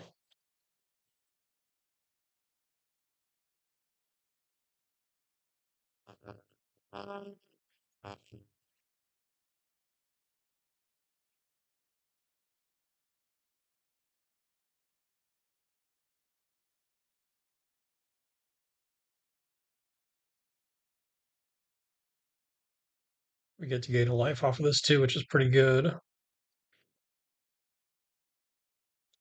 Felling an Arsenal is nice because it lets us block with like 3 cards, keep a blue, and then still send something big with disruption. Finding the other Felling, though, makes me want to keep just the 2 cards because then we can go Felling into Felling. We'll block with the Summer's Fall.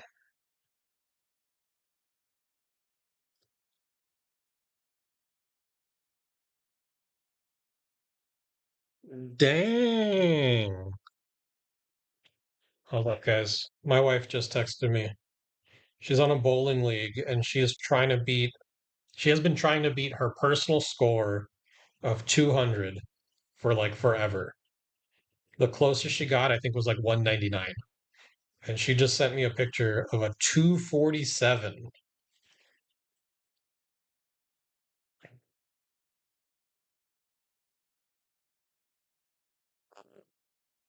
That's awesome. If you control 2 or more draconics, it says go again. We'll take the 1 there.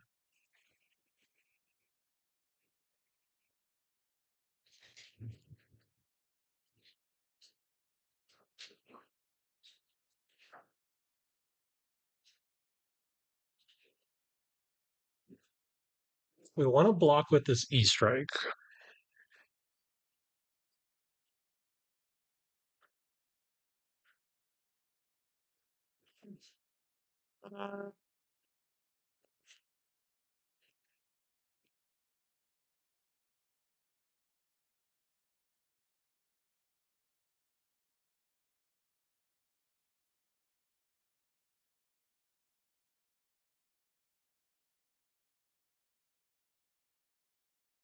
I'm going to refresh just in case we got stuck. No, it looks like we're waiting on the opponent. They undid. They're playing the Lava Vein again, which we didn't block, so we're still just going to take the 1. Okay, they're going to Flick Knives us.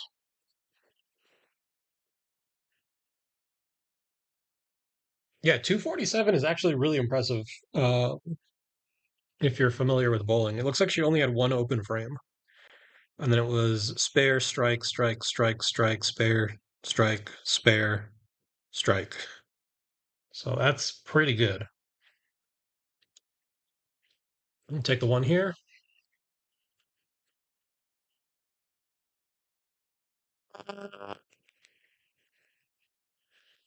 Hurl for 3. We're going to block that.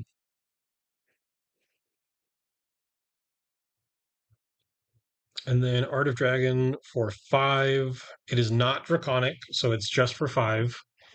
But 5 is a lot of damage, so we're still going to take it. We're going to go to 12.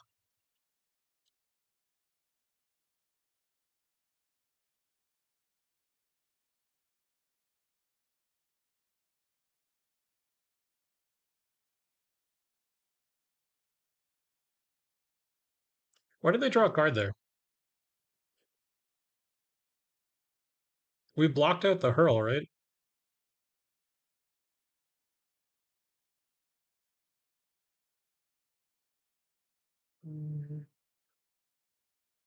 They threw a dagger at us. Resolving Hurl took 1 damage from Kunai. But they have a dagger. I thought they flicked a dagger at us. Did I miss? Oh, they re-equipped at some point. Okay, that makes sense.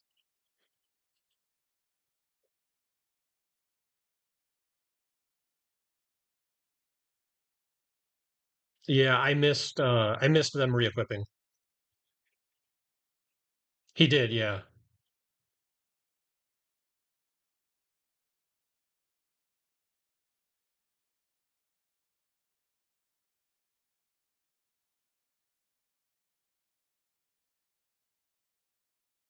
Ooh, actually, we want Verdance online.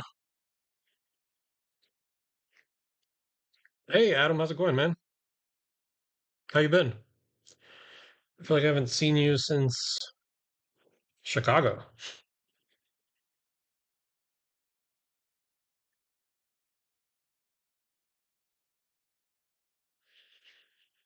All right, we'll send our 8 with disruption, and then we have another one for the following turn as well.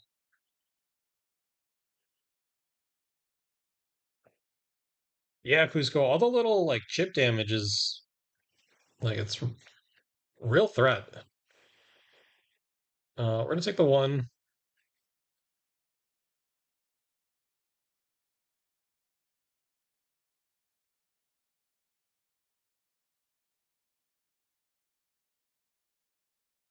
Okay, what are we doing on the next turn?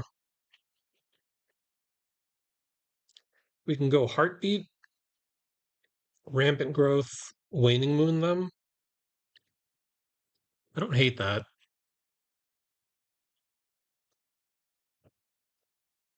We can also go Heartbeat, Rampant Growth, the last Verdance trigger, and then felling them.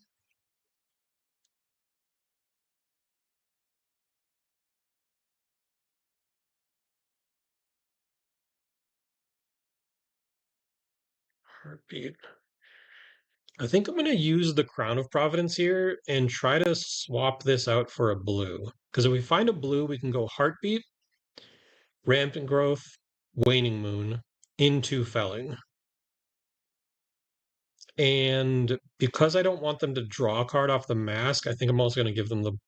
Oh no, because then they can just flick it anyways. Like, man, Syndra's really good. All right, we'll just give him the 2 block, and we're going to try to filter out this Rootbound Carapace. Red Summer's Fall, not what we're looking for.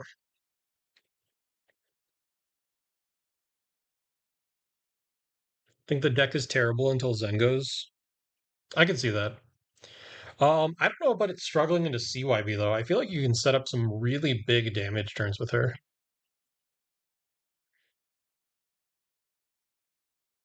Oh, this is kind of gross. Um, it is draconic too, so if we let this hit us, it's gonna deal a good amount of damage. We would go down to 1, and then we would gain 4, 5. I think we're gonna do it. Oh wait, no, they can still flick a dagger, so that would kill us. Oh,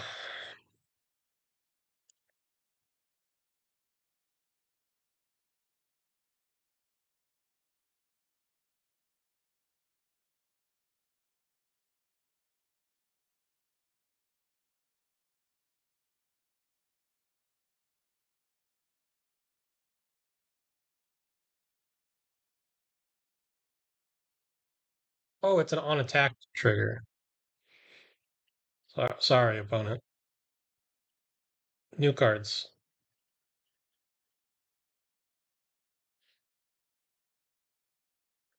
Okay, so we already take the 2 damage here. So we are safe to just take this, so then he can flick the dagger at us. Thanks for pointing that out, Adam. That definitely makes a difference.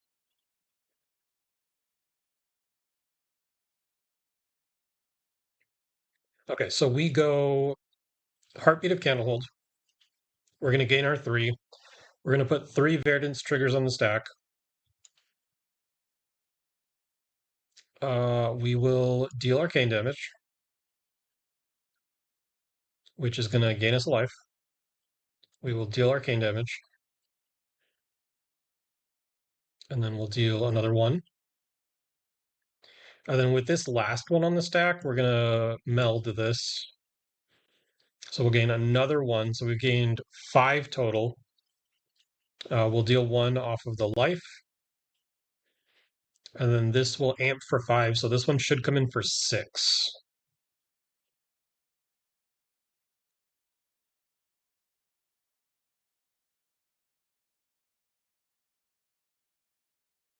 And then we're going to felling for 8.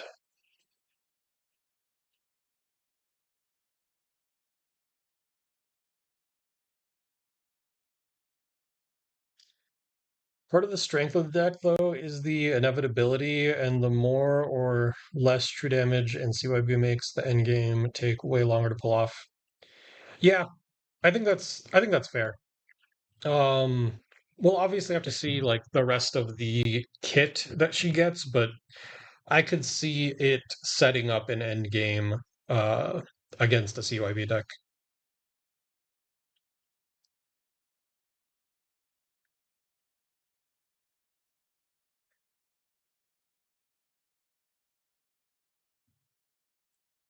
So the nice thing is Storm Striders is like pretty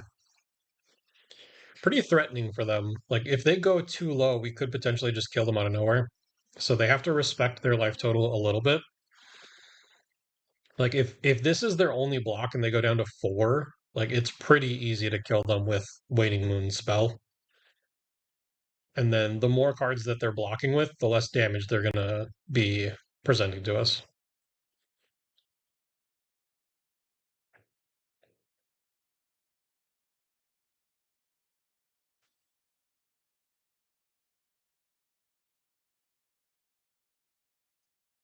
I feel like we've been playing this game for like 2 hours. Let me check the YouTube.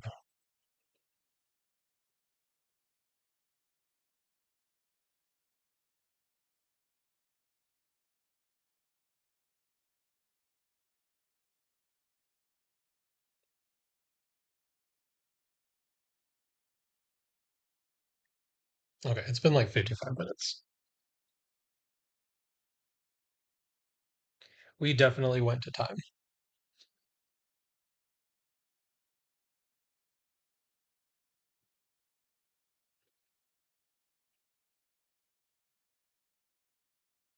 No, I guess it's only been like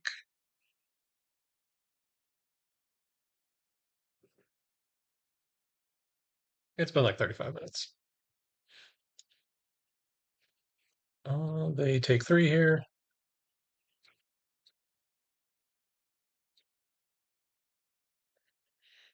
Okay, so this is not the kill hand.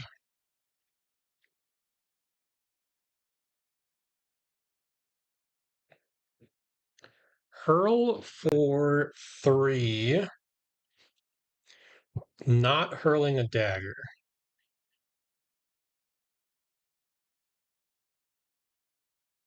We're gonna pass.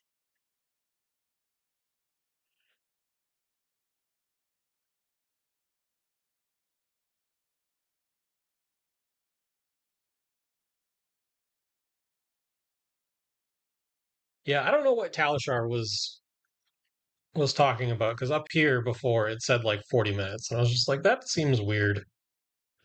Wonder if Seeds of Tomorrow, if that is the prevent next, becomes good if Syndra is super strong.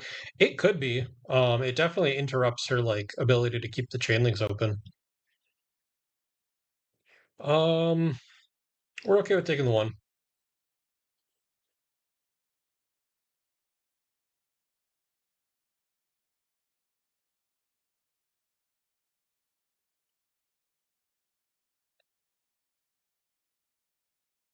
We will also take the 1 here.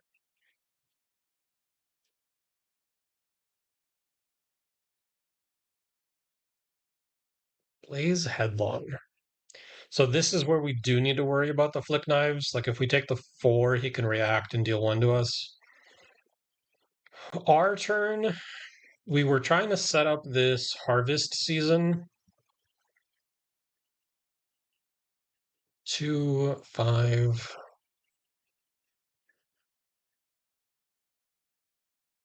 Because we wanted to go harvest season, waning moon, gain a life, shoot them for 1, set up the photon splicing in Arsenal. But I don't think that's going to work out. I think we'll just save our life total here.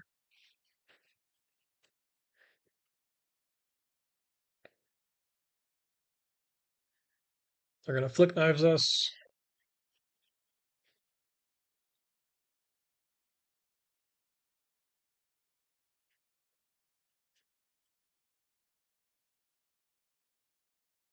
And then they're going to lose the other dagger.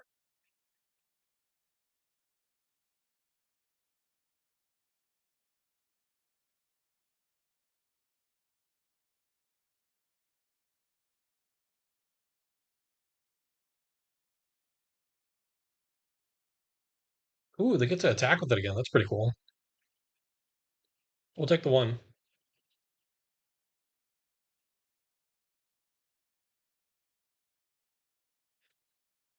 We'll play the harvest season and then waning moon them.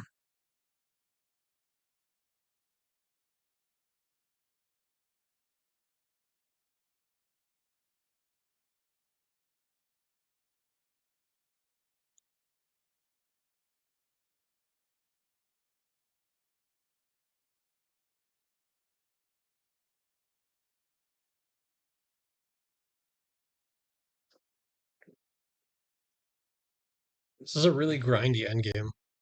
He does have a lot of cards in hand right now, though. So, like, if we don't draw the Stormstrider skill here, we could just be dead if he can go wide enough.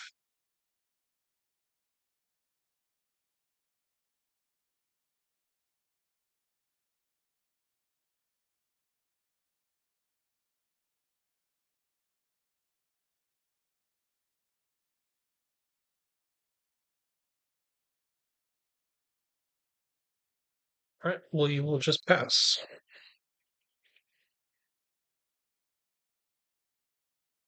Destructive Aether Tide is not what we were looking for.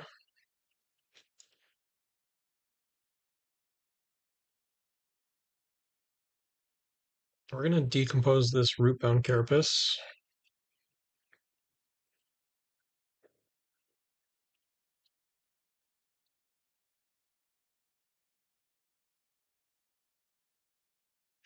Then just ending is actually very good for us here. We're going to gain 3, which is going to trigger Verdance.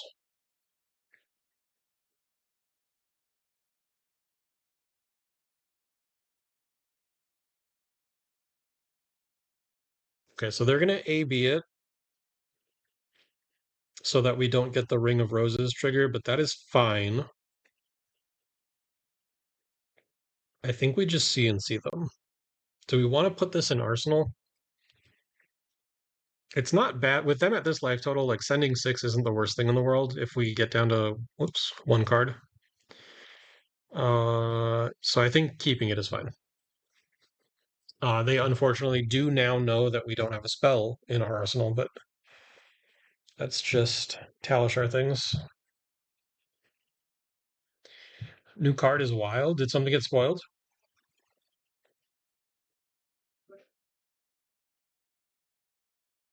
Ooh, this is the max ferocity one. 0 for 3, stealth, assassin, action, dagger attack. What? When this hits a hero, they lose 1 life.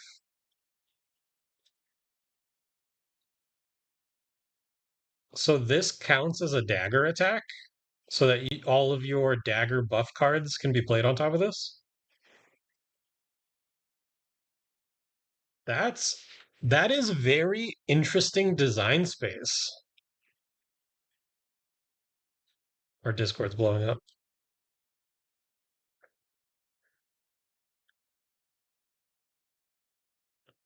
He just passes. Pretty good for us. What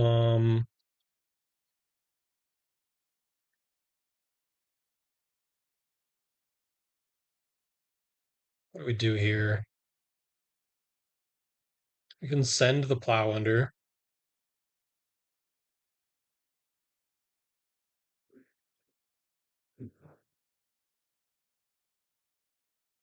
I think plow under's our best bet here.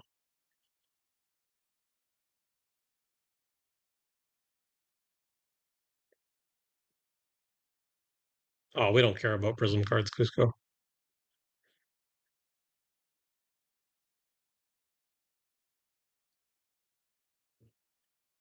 So so that's super interesting design space, right? Because then like me being a Guardian player, you can give Bravo an attack that is basically just him like swinging his hammer like crazy, right? Like Crippling Crush and Starstruck, they're all just him like punching people. But he can have an attack that is just him like swinging his hammer like really hard.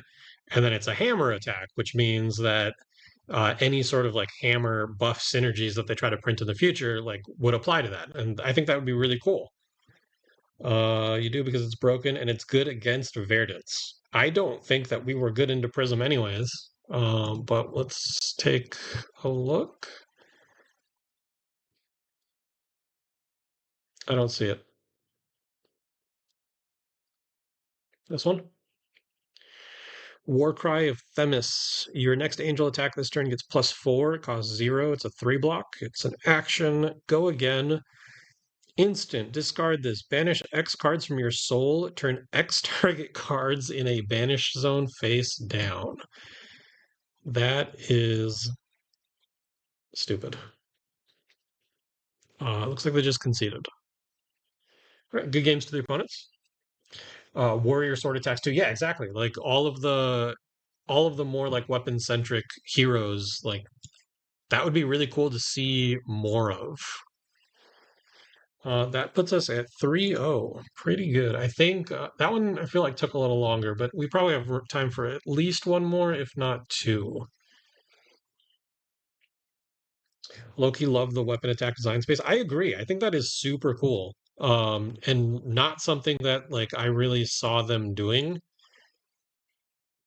So like that's I feel like for them that's thinking like really outside the box. I like that a lot. Oh, that's a good point, Raphael. That really hoses the Rune Gate. Not even just Rune Gate, just the cards that can be played out of Banished for the Shadow Rune Blades in general. That's really good. Yeah, that's really good.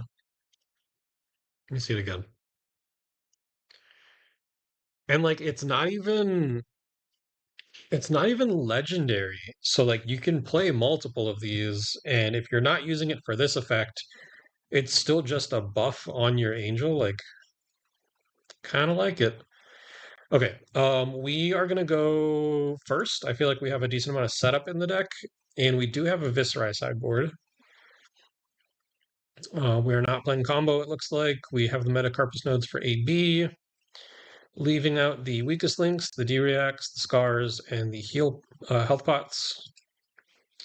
Looks good to me. All right, we have a decent amount of setup in the deck, and we drew none of it. That's fine. What do we want to be doing here? Pulsing Aether.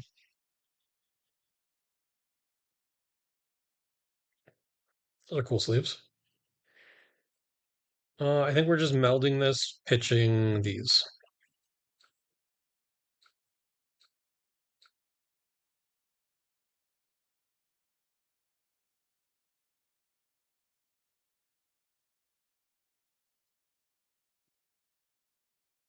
And then we'll waning moon them as well.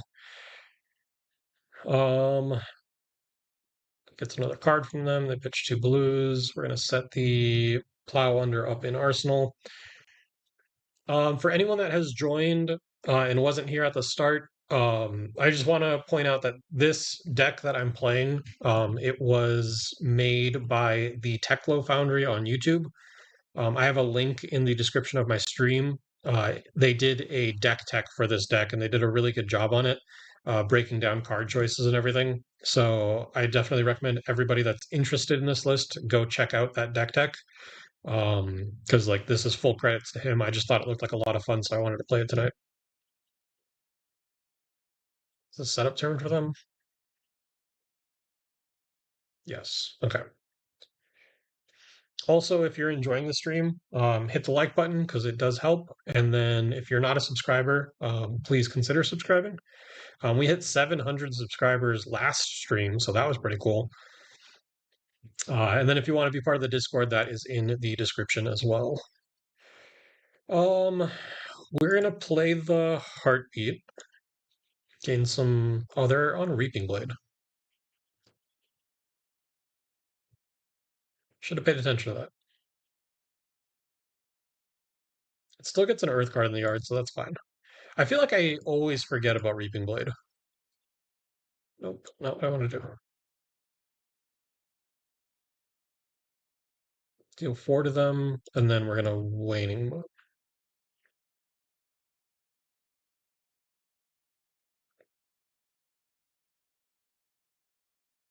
We have three Earth cards in graveyard. That's pretty good for us. They are leading on a Mordred Tide. And a Deadwood Dirt. This is going to be a lot of rune chance, and we do not have blues in hand.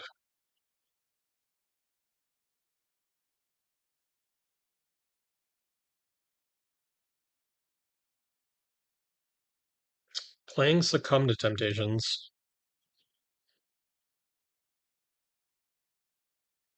So this is the next time a Runeblade attack action specifically hits a hero.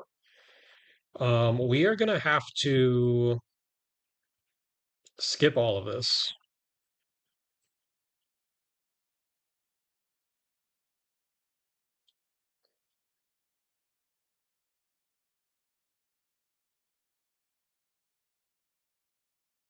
And I think it might be worth giving the crown here and getting this out of my arsenal. Because I don't think it's going to be helping us at the moment. This is decent. Playing another Succumb, so two Succumbs on the stack.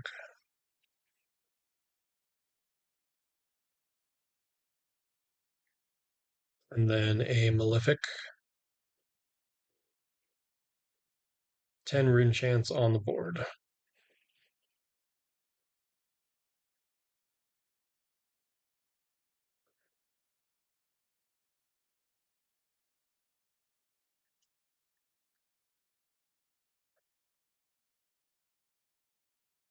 All right, so they are done there. This isn't that bad for us though, because we could go double harvest season, shoot them for 4, and then set up the rampant growth in Arsenal where we're already going to be gaining 6 next turn. We just have to hope that they don't do anything too crazy.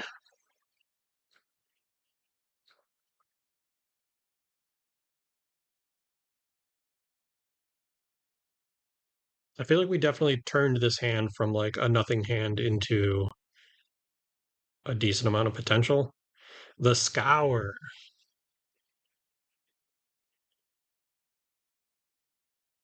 There's no way they just like pass though. But they will still have 2 Malefics on the board, plus whatever they end the turn with. Oh my god, they're just passing.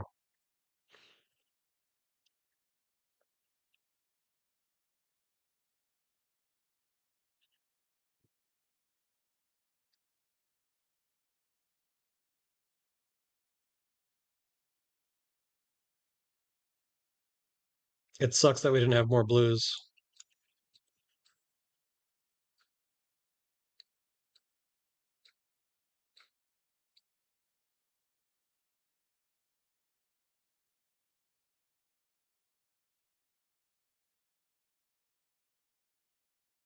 Well, we didn't gain any life because of the fucking Reaping Blade. Oh, I hate Reaping Blade. I forget about it so much.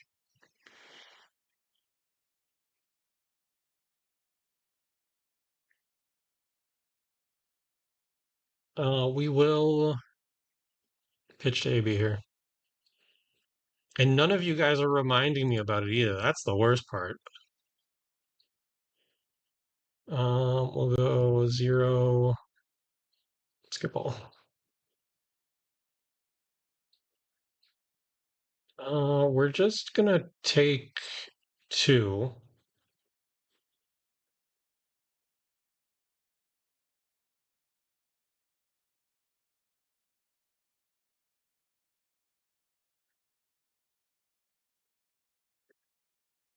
We're probably gonna try to play the Summer's Fall here, even if it's just gonna eat like a rune chant. It'd be better if they played like a Malefic or even a Runeblood incantation. Okay, so Revel means that they're not gonna have a rune chant at the end of the turn. So now we might just be blocking with it.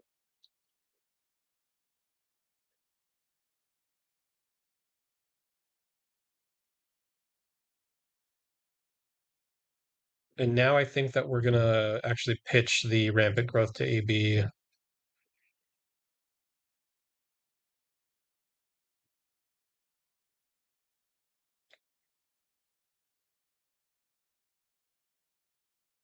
Do we want to block the Drawn? I'm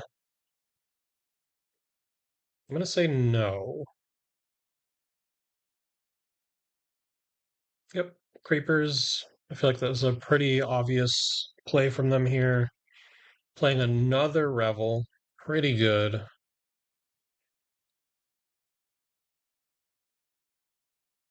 And then into an Amplify the Arcanite. Um,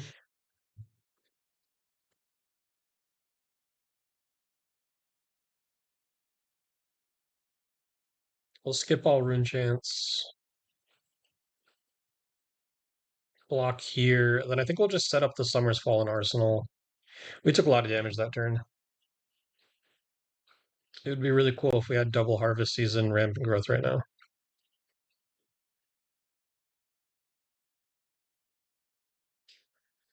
Warmongers isn't bad. That can bail us out if we need it.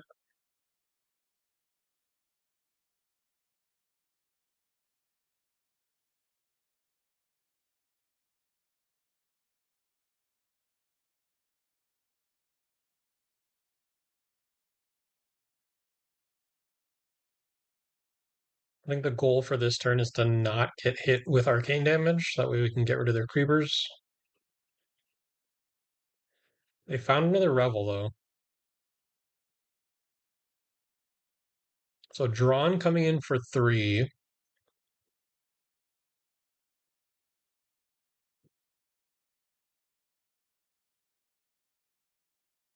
We're gonna say no blocks.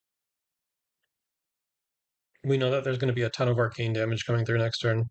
Or after this. Yep, so creepers, Revel, and then Reaping Blade. Okay, so we can pay for the 6, take the 3, or put us at 3, play the Warmongers.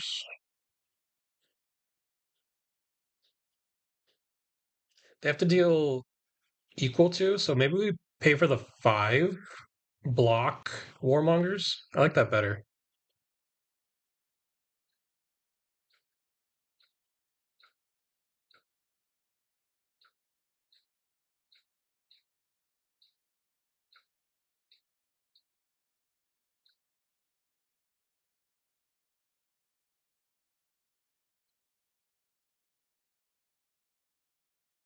They just conceded.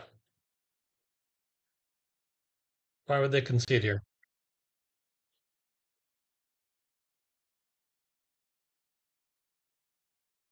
I'm confused.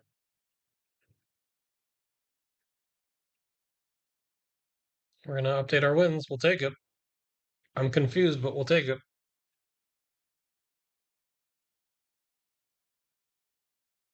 Try it again.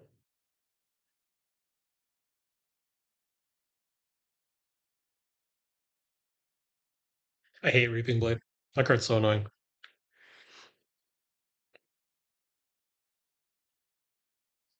It's annoying because I just don't think about it. Man, Kiss of Death is so cool. And the art on it too, like especially in full art, that looks awesome.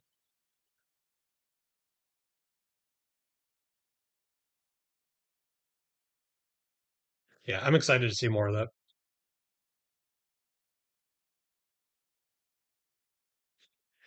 This next one will probably be my last one for the night.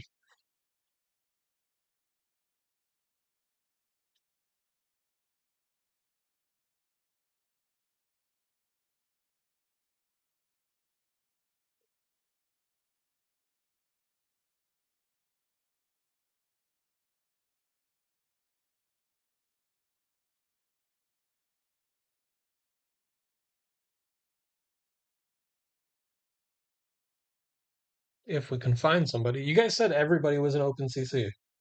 You lied to me.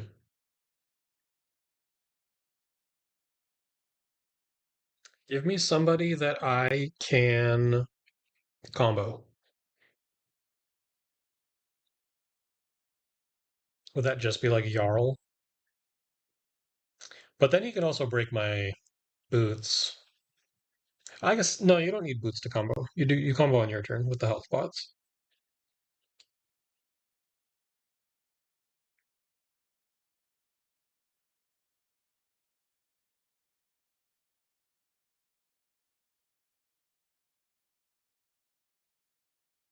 Ugh, anybody?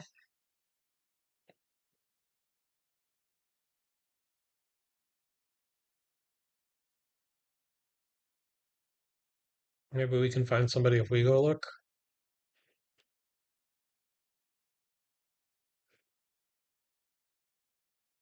That was us. I bet you that was our opponent.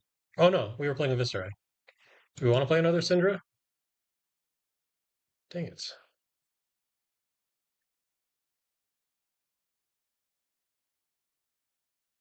Competitive CC.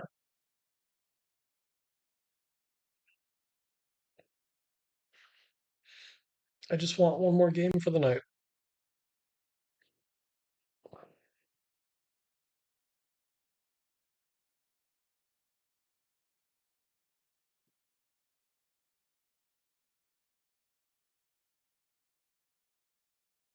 If anyone's interested, we are going to be doing some live streamed RTNs this coming season. We're going to have two of them. One of them is going to be on Super Bowl Sunday, and then the other one will be that following Sunday.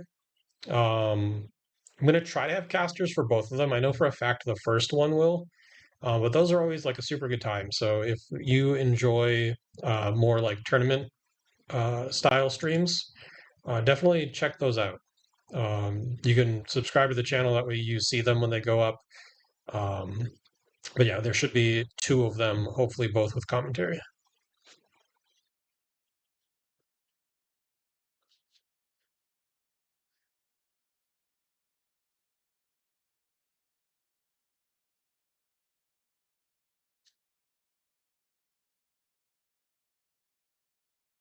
Ooh, they added that feature, I think today, the resubmit deck button.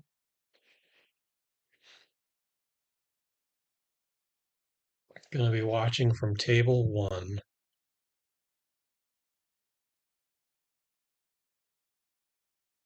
Got some Talishar sleeves. Nice, nice. Yeah, see, it did it again. Like, it says that we've been playing for 10 minutes already. Oh, wait. Oh, you guys can't see that. I cut that part off on the stream. Let's see if no, it's going the wrong way. If I do this, still can't see it. Okay.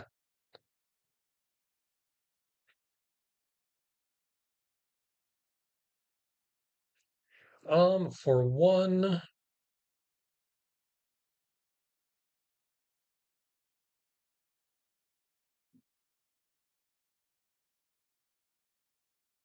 I think we'll just take the one.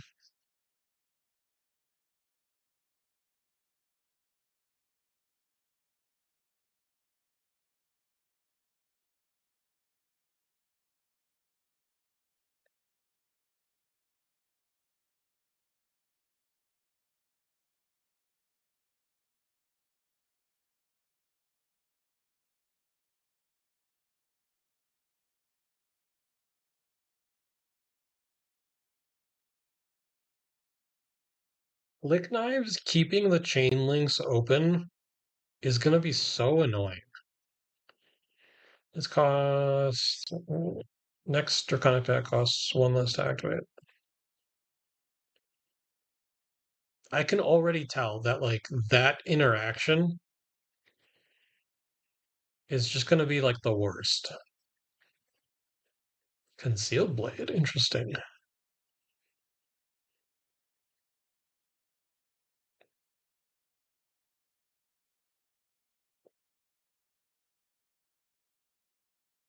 Okay.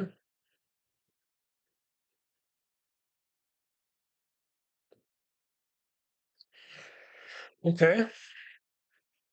One earth card in graveyard at the moment. We can CNC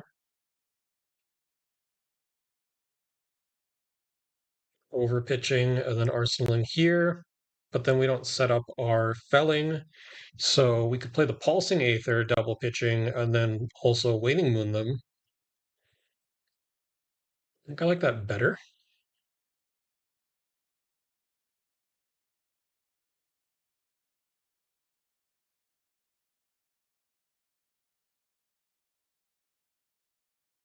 So now we have the first to decompose in the graveyard. So if we can find a Rootbound Carapace and then some more Earth cards that we care about blocking with, we can set up this felling for the first 8 attack. CNC play life would have been good too. I don't hate that.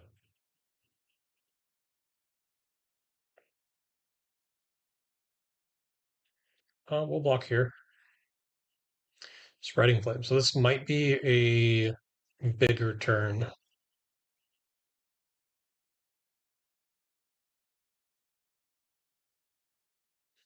Oh, this card. This card seems gross.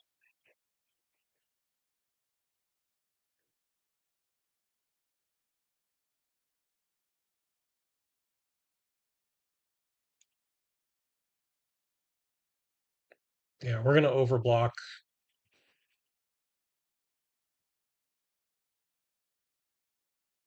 Worried about like a potential ancestral empowerment or something.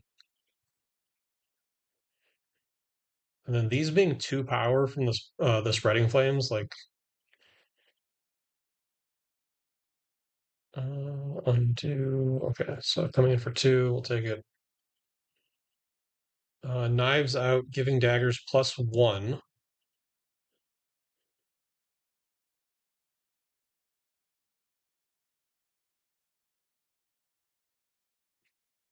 Burning Blade Dance. If you control 2 or more draconic. So he's gonna flick the last dagger at us with this.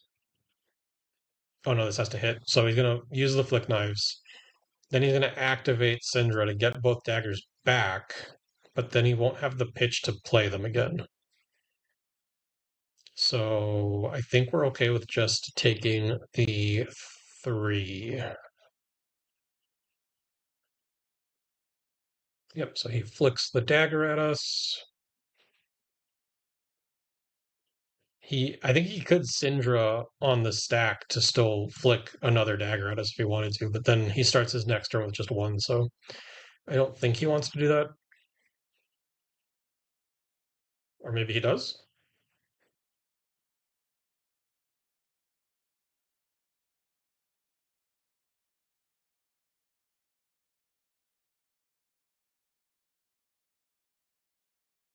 Yeah, looks like it.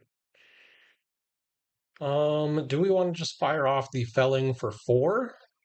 With them not being on an arsenal, like it's not the worst thing in the world. Yeah, I'm down. I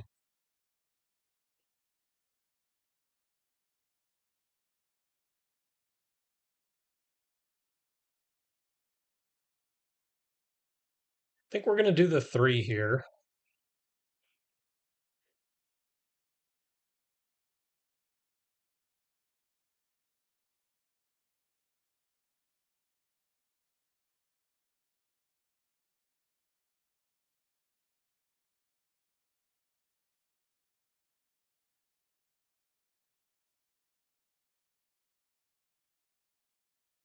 Rootbound would get us to 6.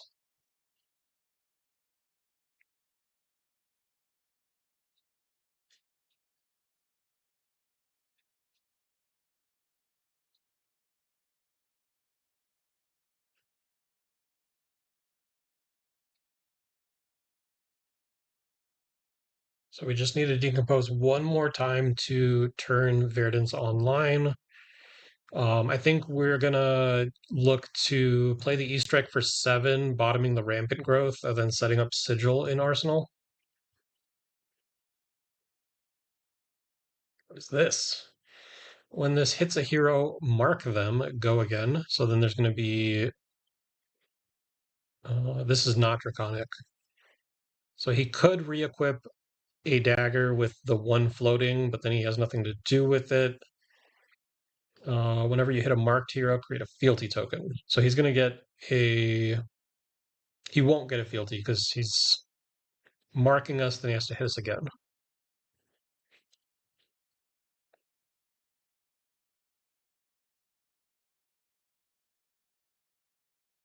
Oh, Syndra is so cool.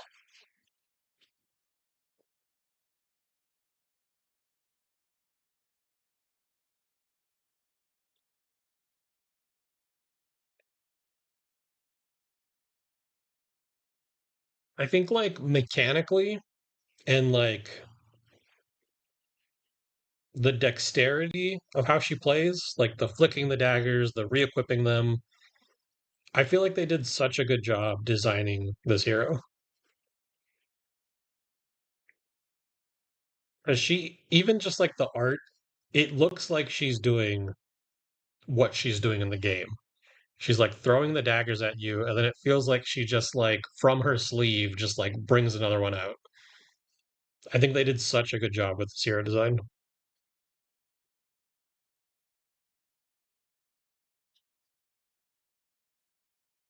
Got 2 cards out of him. That's pretty good for us.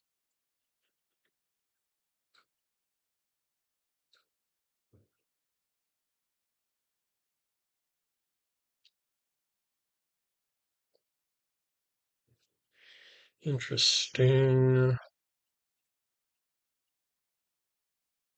We're gonna say no blocks.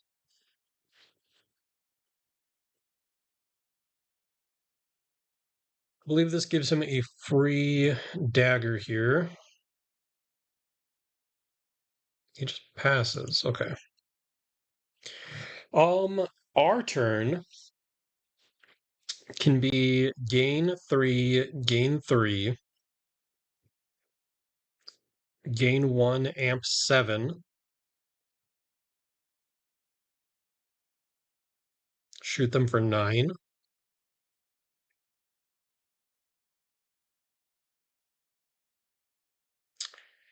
Otherwise, if we're trying to play the CNC, we don't really have an effective way to use everything. So I think we just arsenal the CNC.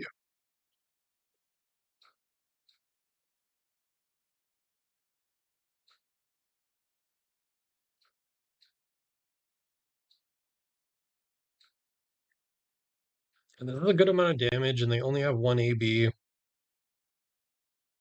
So getting their life total low feels good for us. And then, especially with the felling here, with the Goliath gauntlets, I think I like this. Heart waning CNC, but then we just get stuck with this rampant growth on our hand. I guess we could gain the 3 with the sigil and then put the rampant growth in arsenal. That's not bad either.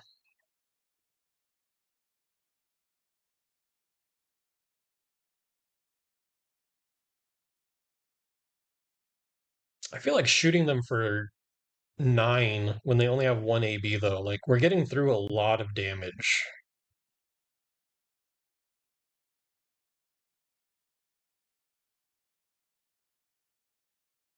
You just like taking the IP to set up a big rampant growth combo.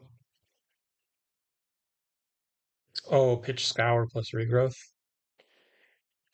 See, I like that less.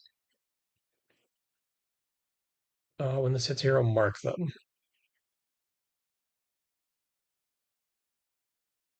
I am willing to be marked.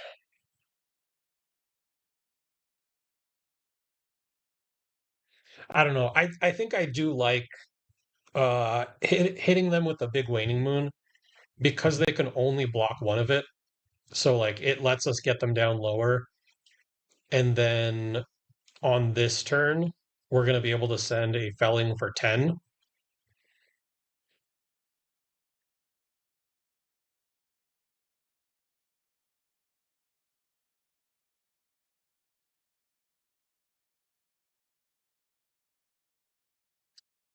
When this attacks, if it's Draconic, it gets +3. It is Draconic, and it is pretty big.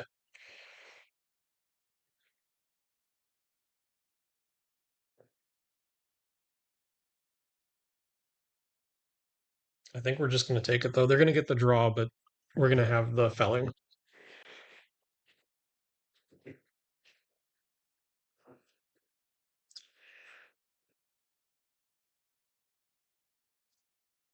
Yeah, Bruler, I see your line. So it would be virtually, what, an 11-point 4-card hand? Gain 3, waning for 2, attack them for 6. Like, it's definitely not bad.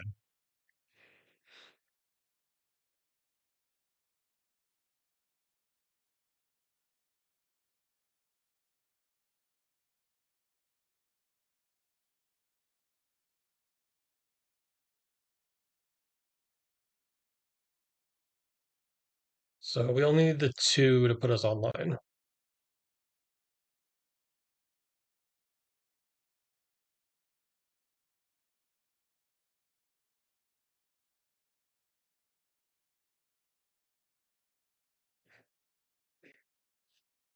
Getting their whole hand here feels pretty good, especially because we have the CNC on the next turn if we wanted to send 6. Hopefully we draw something better here. Like seeing the Ring of Roses, but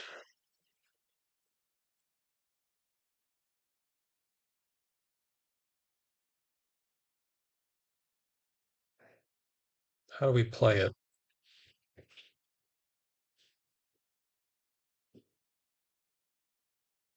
So this might be a turn where I do take the IP. We play Ring and then pitch 2 reds to Waning Moon them. They won't be able to block both, so they'll take at least 1, which gains us a life, which shoots them for 1 more. So we're presenting potential 3 damage total with a life gain, and then we just keep a Root Bound in hand. I like establishing the ring now that we have Verdance online because the combo is just like really good. I think it's better than just sending 7.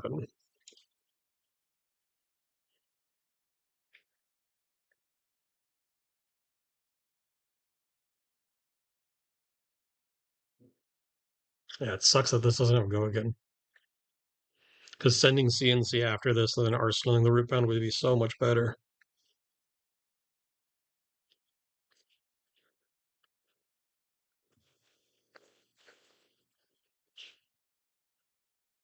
I'm just going to refresh, make sure that they're not waiting on us.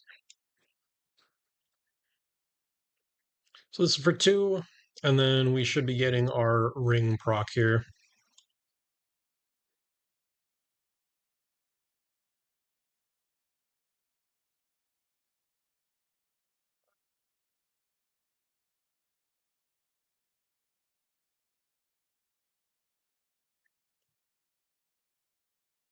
Okay. Kunai for 1.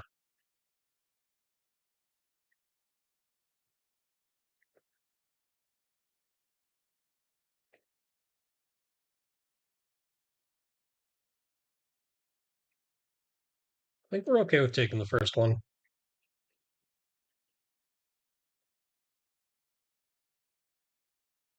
I had to pitch a red to do that too. That feels pretty bad. Pitching another red. We'll take this one too.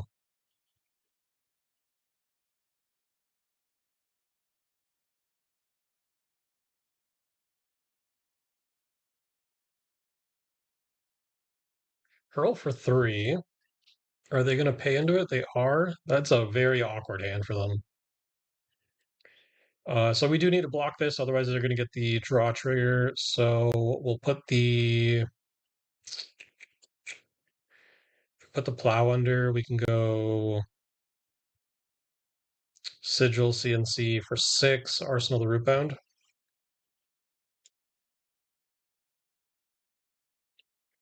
Yep, and then they're going to flick. We'll take that. They don't get to re-equip though. How many Draconic links do they have? 2?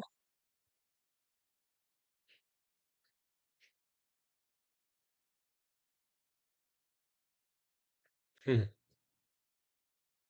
I guess there wasn't a window for them to flame skill.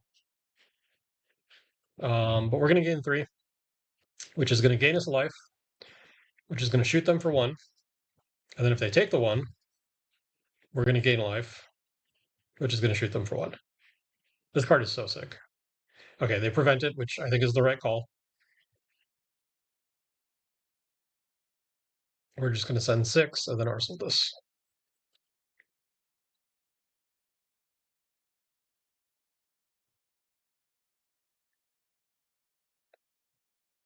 They send their own CNC, which I think I'm more than happy to just give them the crown here. And then get rid of our arsenal.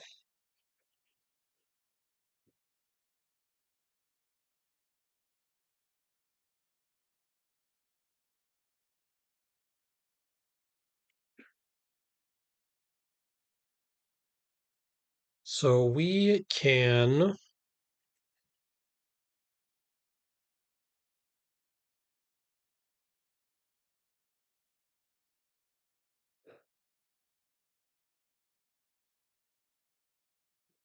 gain 2, trigger Verdance, respond to the trigger, meld rampant growth. The Verdance trigger, they can see it. Okay. Let's talk that through though. What would that look like? So we gain 2, and then there's a trigger. We meld 1 damage coming in. I bet you they AB that first one, but then the second Verdance trigger would be coming in for 4. They were at 9. If they AB'd it, they would take 3 down to 6. They have 3 cards in hand. We get another trigger here. They probably still have the blue, the 1 pitch floating, so they prevent that one. And then we felling them for 8. They're at 6 now. They get rid of a card. They have to give us 2 cards. They probably take 2 unless they give us equipment. So yeah, not looking great for them. We do bottom our sink below in that line though, and then we would draw into these 4. They would have no cards in hand. So then going into our turn,